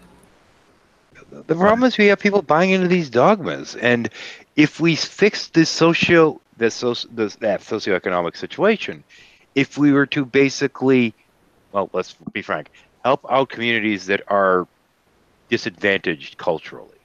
If we hadn't done things like get rid of Black Wall Street back in the day and these kind of things, and actually helped uplift that portion of society more, then there wouldn't be the need for the profiling. And as for the claims of, certain groups of people that are frankly more common in these regions being more aggressive and angry, stereotypes and all these other things, if we got the lead out of their goddamn water, and we know what happens when lead is introduced to somebody from a fairly young age, what does it cause? Aggression. Let's fix this shit. Let's take care of our own population, for God's sakes. Really, you think that's the deal, is the lead in the pipes and that kind of thing, or what? That's a contributing factor in some cases. Now, I'm not going to say all of them, but if you have a generation that's been affected essentially by lead poisoning, which tends to bring more aggression and this and that, and then you have that continuing generation after generation with that kind of behavior, it's going to be entrenched within that subset of society, isn't it? I think it's the fluoride in our water. Fluoride doesn't have that same effect. It does. The government's trying to kill us all. With No. That and fucking chemtrails. Dude, are you serious or fucking with me? I'm fucking with you. But Okay. anyway, I'm getting tired. But no, the effects of lead on brain chemistry is something that has been researched. Yeah. That's something that there's scientific backing on that. Now, I certainly wouldn't describe it to all situations, but it sure as hell doesn't help. You know what's bad, man? I'm getting tired and have to go to bed, but I do have a bad habit of this. I don't know why I do it. Like you said, you fucking with me. I'm like, yeah, and I don't know why. Like, I think it's funny to say shit like that, I don't know. I guess because there's people who believe it, Oh, there's a lot of them that do, and a lot of them are pretty conservative. And there's always that point that it's like, are you serious or joking? Because you can't tell a lot of the time. Well, no. I mean, it's. But I also meet. It's sad, but you're probably right. You're gonna have to start looking for liberals that think that way. I have noticed, though. I mean, in all honesty, I've noticed some of the more bizarre thinkers that tend to be libertarian. I'm not saying all, just some. Oh, there are so many libertarians that don't want to hang up by the toes. They just blow. I mean, not all, but a few that I've met. Now and then, it's just like, I don't know. They're very like they want to get into. I don't know. They want to challenge the cops. They want to do this, and I'm just going like, wow, man. And you wonder why you're having trouble. I wonder. Well, the thing is that. Okay, I was taught how to behave when, like pulled over, when an officer asks you questions and this kind of stuff. And I was not part of a subset of society that was raised believing that the police was against me. Right. So I wasn't and this is what I'm saying. The entire problem is an epidemic of sorts in terms of how people are raised to regard, people in different kinds of authority roles. I'm laughing because I'm thinking like the idea of a cop pulls you over, so you crack the window a bit and light a bowl, and. Well, I mean, you don't see inner city kids go. You don't see city kids going up to mouth off to firefighters. It's just not the thing, but they're taught that these people are against them, and when you're brought up believing that, you're going to act a certain way as a result of that teaching. Because this is what you've learned. So my grandparents are white, and in our relationship with the local police where they are is very negative, of that the police would openly just fuck with my grandparents because they were the bad sort of people in their minds. So I have a very odd relationship with it. But yeah, I mean, it's a lot of cases it's that nature versus nurture thing. I mean, people are claiming nature when I think it's predominantly nurture, as well as the environment. You have the socioeconomics. That's where the nature part of it comes in. But even then, that's really just nurtured as well when you think about it. It's not really nature, but we keep trying to ascribe nature where I don't think it belongs. It's just nurture in many of these cases. Almost killed myself. Sorry, go ahead.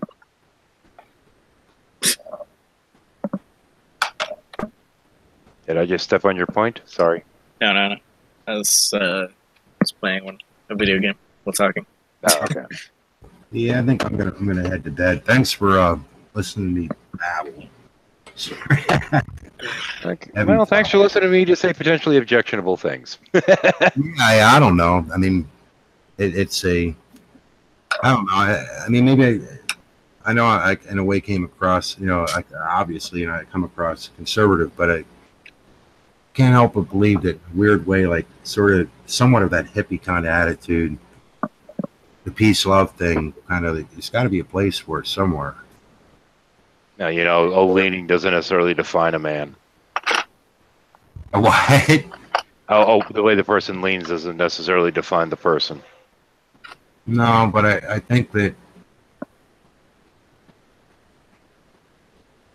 I just think that's important in life. It's something that I think we lack. We have through different times in history, obviously. I think that for a good society, you need all. You can't just have one or the other. Otherwise, I don't think the society will improve.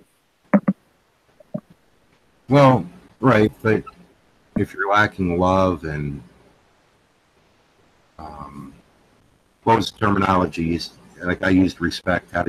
What words were you using for that? Yeah, that's fine. I mean, if you don't have that for other human beings, I don't really know how I can get better.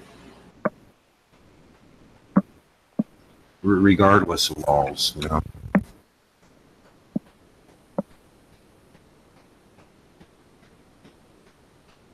But should I get gigabit internet? That would make America great again, I guess would be the deal for me. But time will tell. Yes, it will. Well, anyhow, have a good night, guys. You too. Shadow, question, because you may know the answer.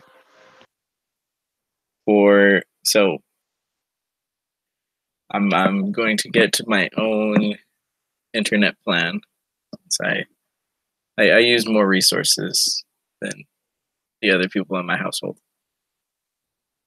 I'm going to be in the same server or using the same service, but I want to put in a new setup. So is it the same install for that, or is it different install? I don't know. Shadow, are you there? Okay, there we go. Sorry about that. Can you hear me? Yes, I can. Okay. I'm probably going to have to talk a little bit louder for a moment because I am rebooting one of my systems here. Oh, you're good. Give me 1 second though.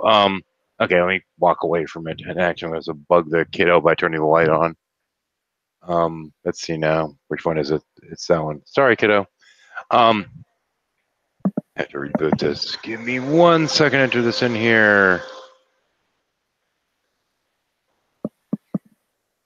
There we go. Can't type as well as I used to.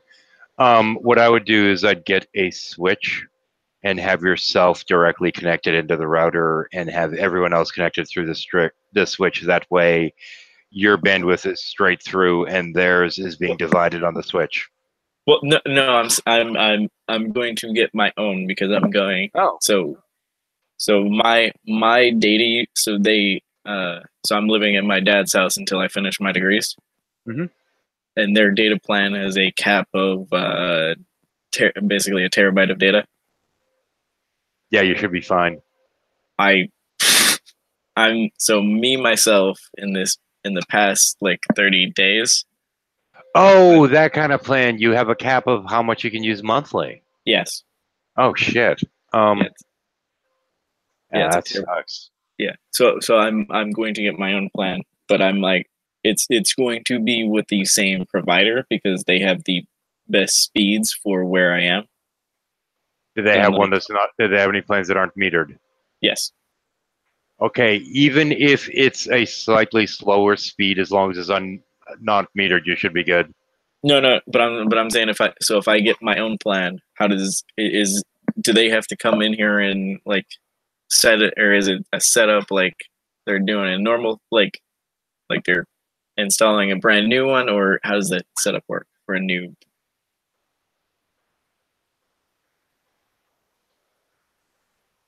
1 second, sorry. What the hell am I?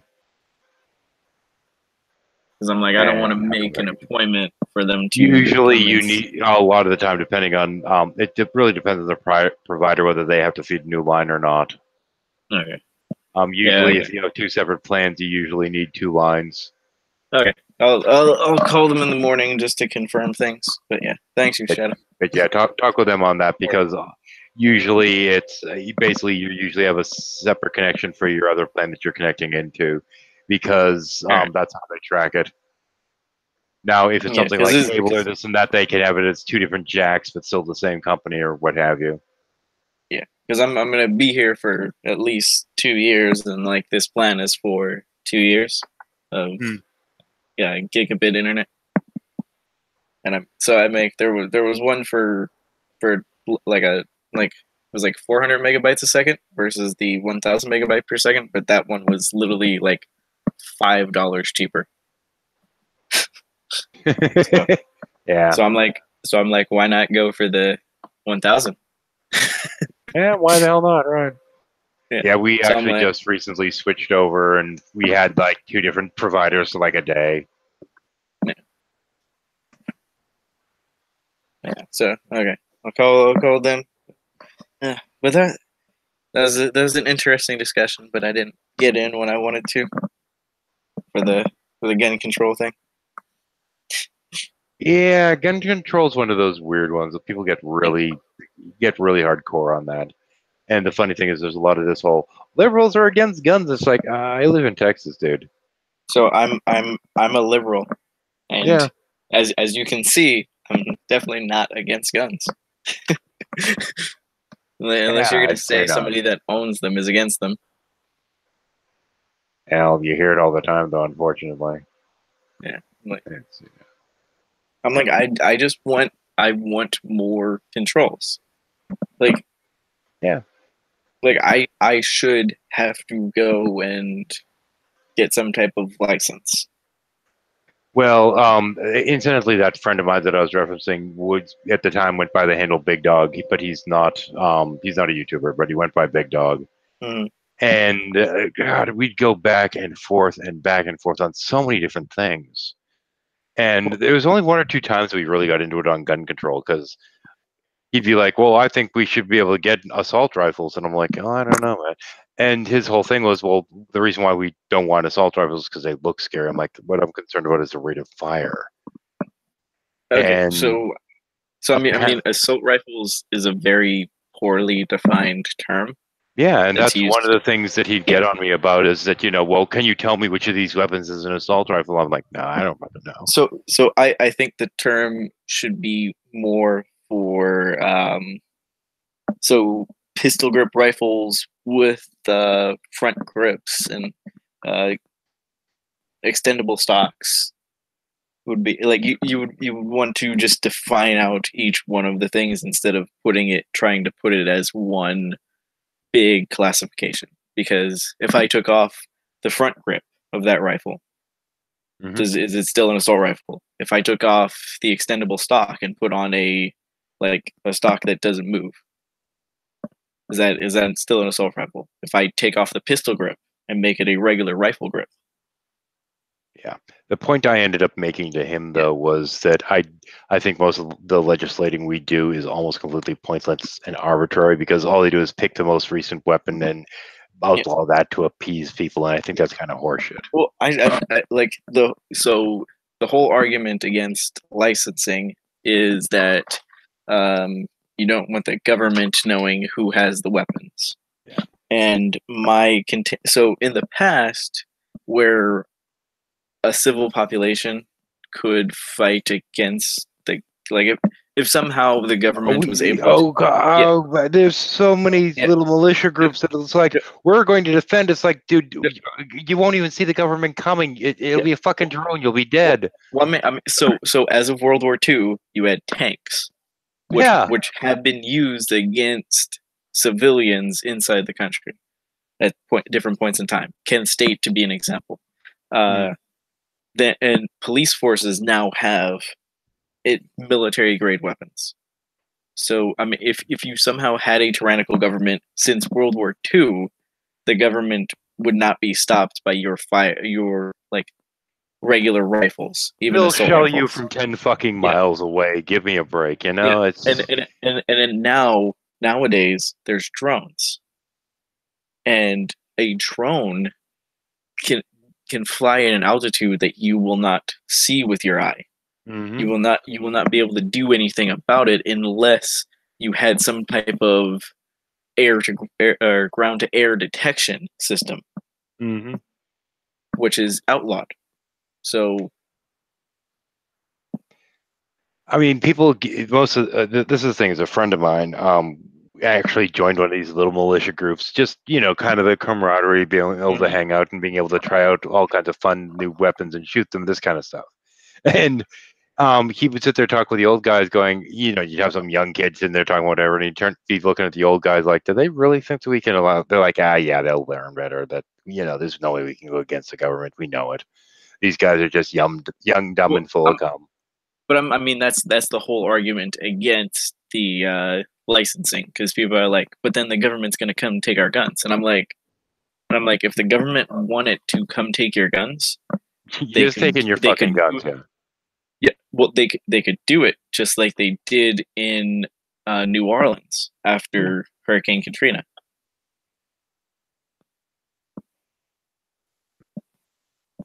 Because after the hurricane, crime and other things got so rampant because of the semi-lawless state that was there post the hurricane, that they came and took people's guns so that they could decrease the murders that were going on. But this wasn't on some massive freaking scale, because that can't be done. I mean, the kind of scale that these people argue about, that the government's going to come for our guns. I'm like, do you think they have the resources to actually do that? Well, here's the thing: who is going to do it? Yeah, give me what organization in the government is going to do that, because it's not going to be the military, because I don't know if they figured it out, but a lot of the military is very conservative, very libertarian, and a lot of them come from Texas. Oh yeah, we have one of the biggest freaking we have a huge base here. Yeah, we're not. So Texas is like I think it's the third or fourth in percentage of their population that go into the military. Guam is number one, if you wanted to know. Because that's a way that they can get official American citizenship, and Guam has a very support the government minded population. So I mean, if they got the whole citizens of Guam to go through it, maybe they could, because of how their society is. The hell did I just? Yeah. Sorry, hang on a second. That could work, but I mean, otherwise, the police force isn't going to do it, because the police force is the populace. Yeah. I'm like, but the thing is, just on a financial level, really, beyond anything else, I mean, how much of everything that our government does is based upon finances. In terms of financing such a thing, what would be involved? It ain't going to happen. Oh yeah.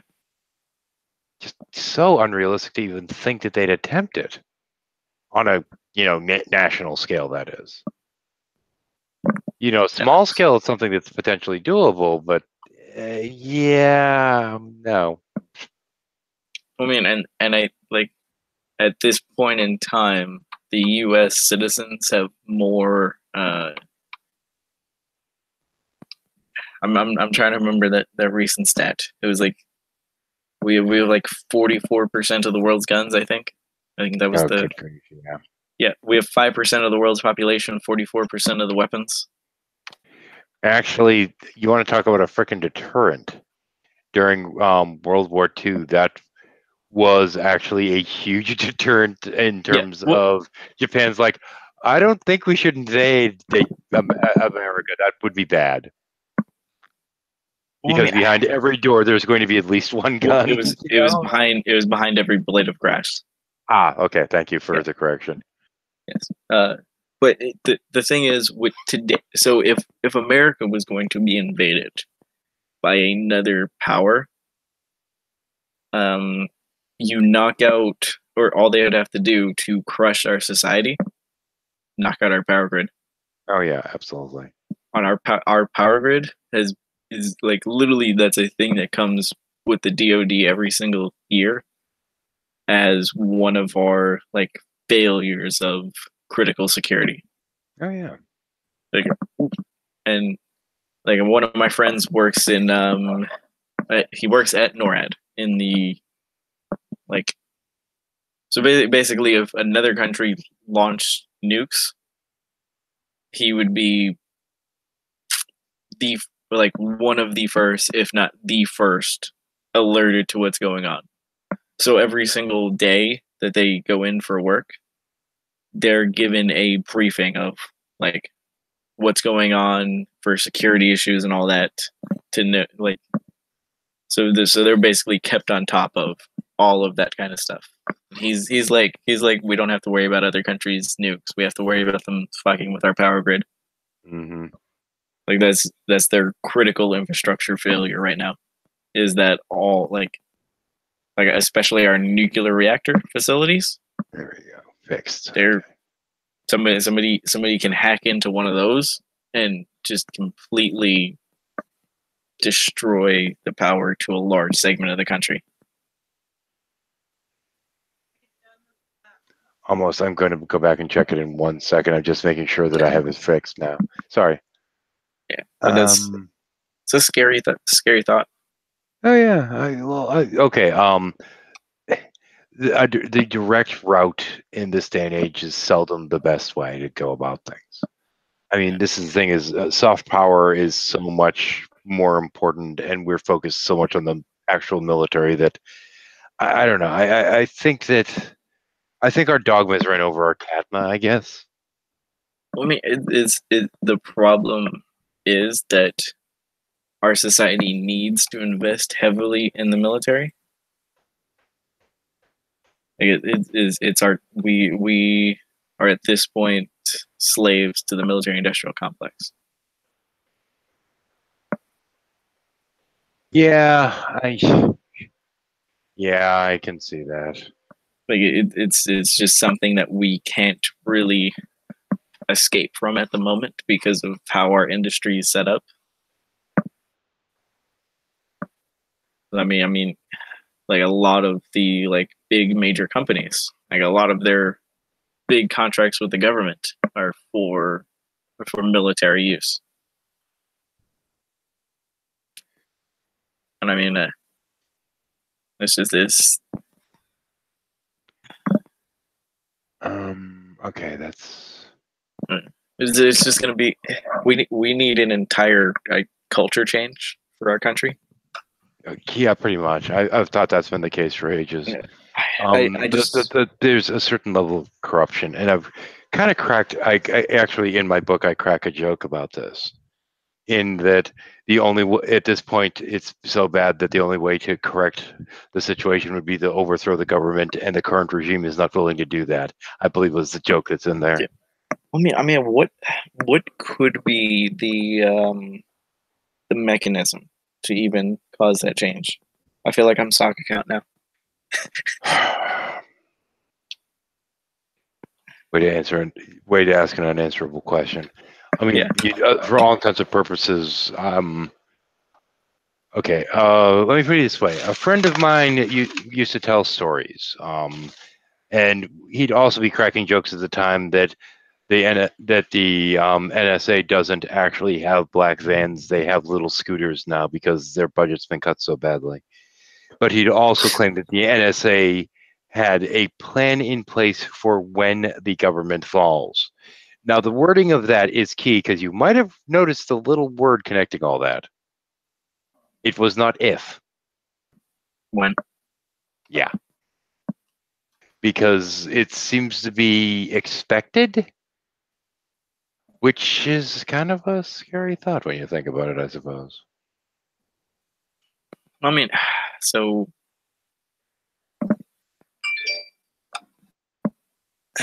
the U.S. for like the planning department Mhm. basically prepares a plan for every single contingency. So if it's questionable of what he means by the plan for after, because I mean, so there's plans in place for if every single like person in like leadership of the federal government were to somehow get wiped out all in one strike. There's a plan in place. Yeah, Yeah. I don't know necessarily what he was actually talking about, but Yeah. the impression that he gave was that there seems to be this expectation that our government's going to fall at some point. The question is when. Well, I mean that's just so as far as history has taught us, there's no government that can stay in place. Hmm. As it may not be like just toppled, but I mean the government as it stands will have to at some point radically change. And it does have to. The thing is, I don't think there really is a mechanism. There's too many vested interests involved. Now, okay, I'll give you a little bit of a case in point. I used to work for the FDIC back in the day. Now, of course, the FDIC, this was before the crash. And we had all those banks that are too big to fail. We hadn't had our banking collapse quite yet. And I got talking with somebody that was part of the OIG, the Office of Inspector General. And in this conversation I was having with her, hang on one second, let me see if that's the right one. I'm trying to fix something while I'm at it here. In my conversation with her, I was telling her about problems with this one bank that damn near everyone I knew had been having problems with this one particular bank. And I sat there and I was talking to her a little bit, and she's like, "Oh, okay. Well, was it this bank?" I'm like, "Oh, I hadn't offered her the name yet." She's like, "Well, is it this bank?" I'm like, "No." "Is it this one?" "No." "Is it this one?" "No." "Is it this one?" "No." "Is it this one?" "No." "Well, which one is it?" And I told her. She's like, "Oh, they're on the list." I'm like, what list?" She's like, "Oh, the banks that are going to fail." And I just sat there kind of blinking, kind of like, I'm sorry, there's a list? Just, yeah, we have a list. And these are all those Coco too big to fail banks, you know, them and some of the ones that did collapse and some others that weren't on that initial list. Now, this is a horrifying thought, you know, that they know these banks, due to their business practices, are going to, that there's going to be a bank collapse. I'm like, hasn't anyone talked to anyone higher up in the government? And she's like, yeah, but they don't listen. They don't care. And that's a terrifying thought that, you know, you have these people saying we are fucked. And the government, no. Now, what would have happened under normal circumstances, when a bank's failing, the FDIC goes in, they hold up their badges, they say, step away from your machines, and they have the bank shut down and restarted being manned by their people within an hour, so nobody's ever the wiser. This is what part of what kept people's faith in the banking industry up to that point. This is just normal status quo. This is how things went. But with some of these banks, especially the too big to fail banks, there's no way they could have the manpower. I mean, you know, you're talking about like Wells Fargo that has all these offices in Walmarts. There's no way they can have enough people to actually shut them down like that. This is something that's going to be a big deal. They can't brush that under the carpet. It just can't be done. So what happens when those banks fail? Now, in theory, what should have been done is the same thing that's done with any bank. They insure people up to that $100,000 limit. Anything over that, tough fucking shit. You lose your money if it's over that amount. It doesn't matter that the bank offered to insure you up to $1 million on that account, because that bank's offer to insurance is bullshit. It's through the bank. It's not federal. Fuck you. You've lost your money. And if you're dumb enough to not sit there and keep your accounts squared properly, tough fucking shit. Sure, fine, raises 250,000 that they ended up doing, fine, whatever. Now, what would happen is anyone above that level, after they've sold off all the bank's assets, etc., what they then start doing is paying off people that were above that level. Starting, for example, back, I'll go with when it was 100,000, for example. So you start off with people that are 100,000, then you pay off the people that are worth 101,000, 102,000, et cetera, et cetera, et cetera, until you've paid off enough people that the money's done. So you have these people with $2 million in one fucking account, they're screwed. Now, we can't do that because those people with several $billion or, however much in there, these are the big campaign donors and the movers and shakers of industry and this and that. No, they're making bad fucking decisions. Let them go broke like they're supposed to. Yeah. That's how you fucking change things, is you allow this economic survival of the fittest. And then once these big fucking names are no longer being protected by our government and are allowed to fucking fail like everyone else, yeah, but we also have to take away the person. We have to either say that corporations aren't fucking people, or say that, fine, if your corporation's a person, then your corporation can go to jail, quote, quote. And what I mean by that is, sure, fine, we'll let your company run as a shell, but all income that you get goes to the government to pay off our fucking national debt. And you're not allowed to get any profit during this time period. You're only allowed to make enough to pay your people. Every fucking cent after that goes to the government to pay off the debt. So basically, once you have things in place so that the companies don't have that power to run the show and there's potential consequences to the companies, so they are put in a position of having to act more responsibly, then maybe change can start. That's my view. Yeah, I agree with that. But when you know that you, for a couple $100,000, for hell, not even a couple $100,000 necessarily, a few $1,000s, you can essentially buy the vote of a damn politician. You're not going to be able to do anything about the system. It's just like the government should be afraid of the people. The company should be afraid of, crossing the people as well. But I mean, the problem is the companies that have all that power are in charge of the news media. And that's one of the biggest fucking fuck ups of Reagan. That's the worst thing. In my mind, one of the worst things Reagan did was deregulate, because it used to be that you're only allowed to own like one media outlet in a venue. For example, you could own one TV station, one radio station, one newspaper. And then he deregulated so you could own as many as you fucking wanted. And that's really kind of what led us to the place we're at now. But my freedom. Yeah. That the owner of the newspaper's freedom to own as many fucking companies he wants, so that they can promote his own personal monologue, needs to go the fuck away. Yeah. I just love that argument. Is everything, no matter how vastly separated it should be from you as an individual. One individual should be able to own 50,000 media outlets so that he can then control the national dialogue. No, I don't think that's right. Yeah. I mean, it's funny because I had to renegotiate the divorce that I went through with my ex several years ago. Mm. And they accused me of being anti-government, and I was like, are you fucking kidding me? I'm pro-government. I'm just pro-government in the areas of government that are there to protect us. And that's kind of my, fucking blows my mind that they pull this shit. But regardless, it's like, there are some aspects of the government that are here for our benefit and our protection. Your Environmental Protection Agency, it would be an example. Groups like that. And watching these groups being given over to we'll just say nefarious actors, I find incredibly, incredibly troubling.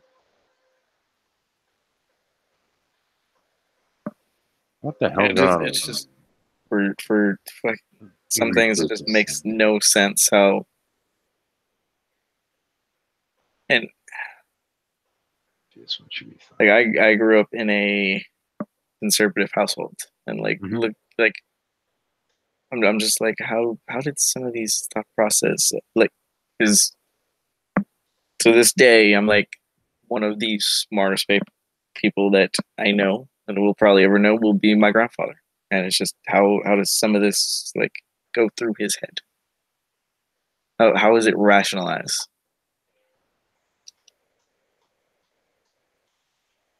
The switch. There it is, I think. No, that's not the one. Because it just doesn't make sense to me. Fumbling for a switch in the dark. Don't mind me. Where the hell is it? Just so I can get a little bit of light here.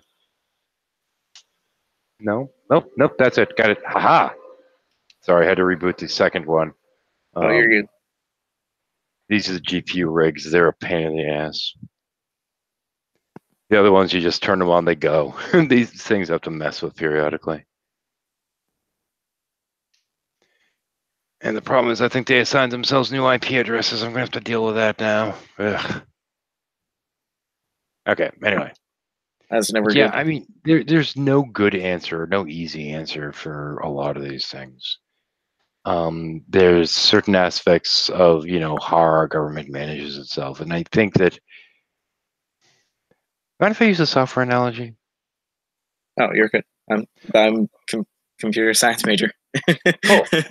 If you look at our government as a piece of software, like an old game, and I don't know if you're familiar with it at all, but I'm going to pick on Ultima Online for this one.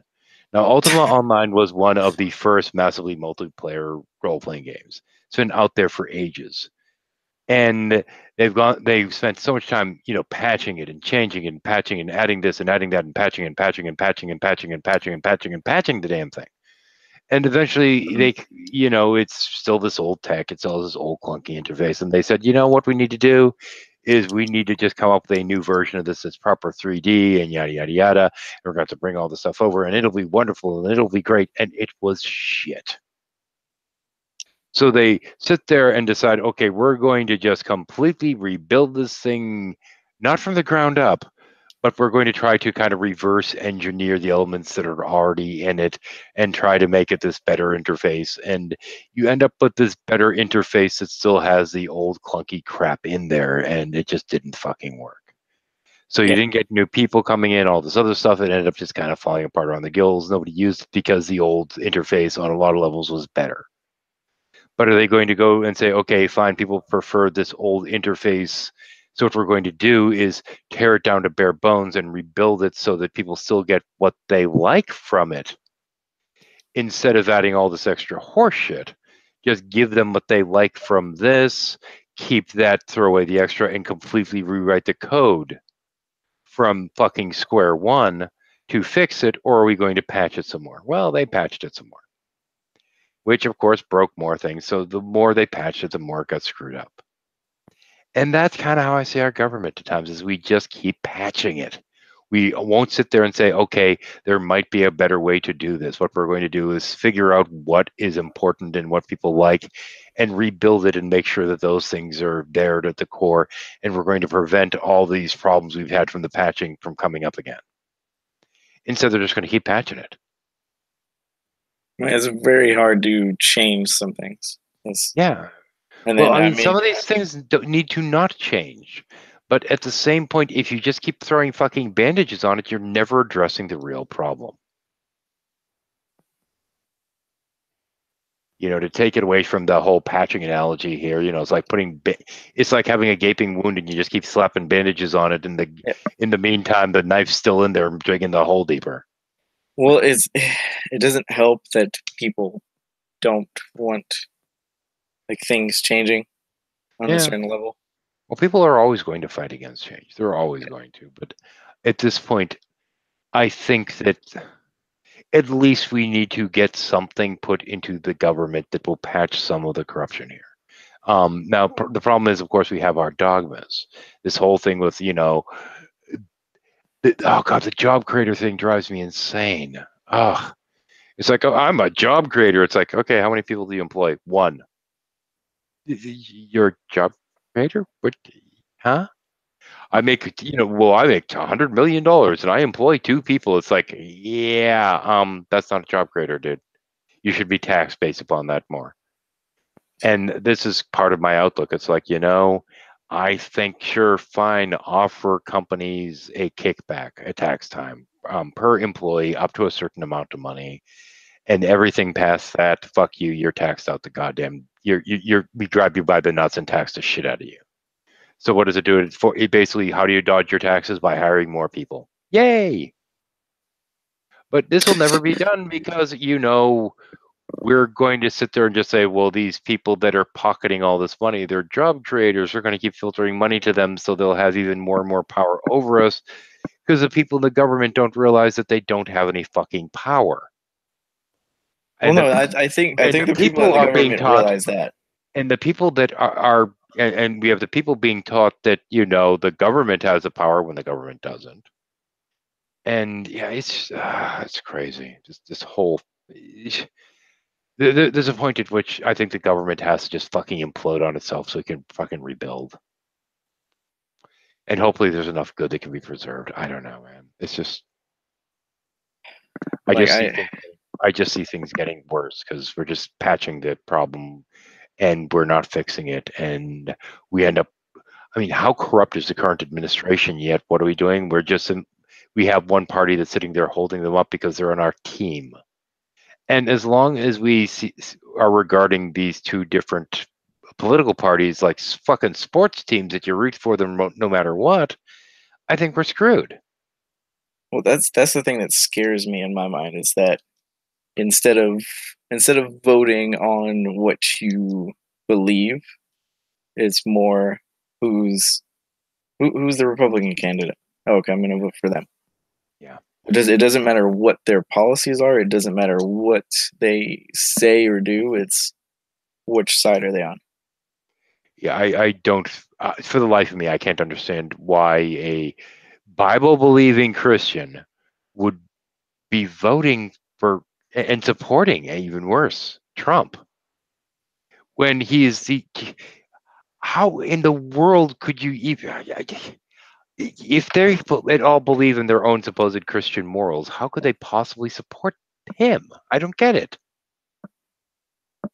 It's just that I'm trying to... It baffles. What's the effect of like compartmentalization? Yeah. I can't remember the name of it. Wow. I can't think of the term either, but offhand. Yeah. But yeah, I'm way past like brain shutdown time here, so I'm just doing the best I can. Okay. I'm like, yeah. There we go. I think that's about it. We should probably snipe drag. Probably should. You want to do the honors, or should I go looking for them? I can do it. That's Unit 23. I'm sitting here trying to get minors squared away because they reassigned their goddamn IVs. You are 23. There we go. And now I can remove the shell. There we go. Remove. Get the fuck out of here. And now it's starting. Yay. Okay. Got it. That should be it.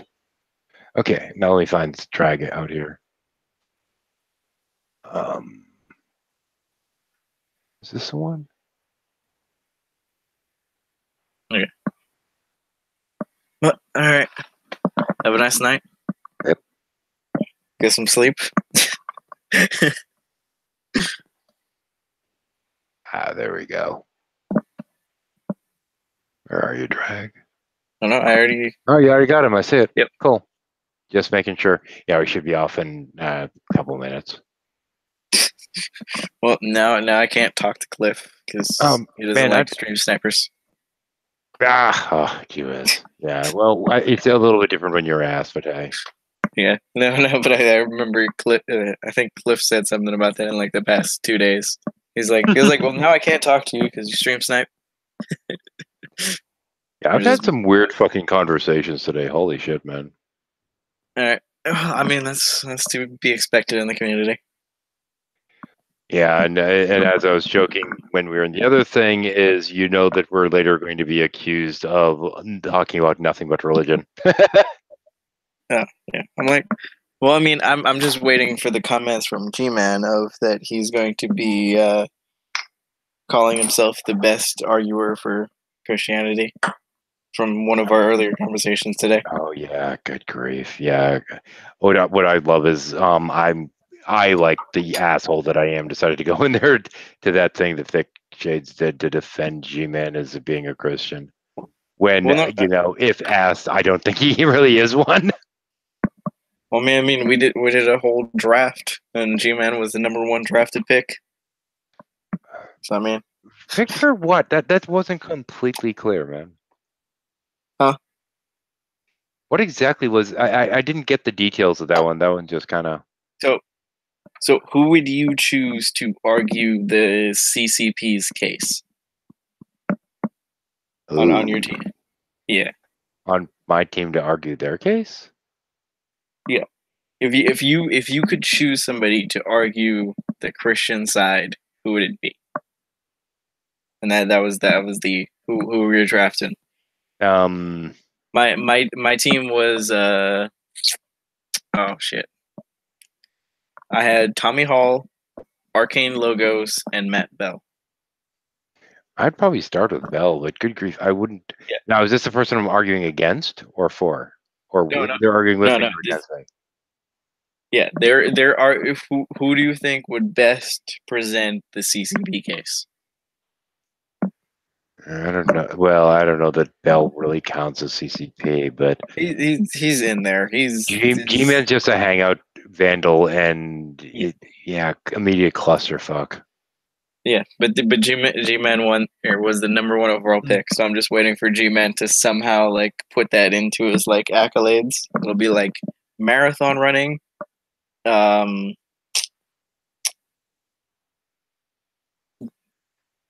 rapping, and then that'll be his list. Oh no, marathon. So, or did I already say marathon? Wow, I'm tired too. I don't even know what I said first.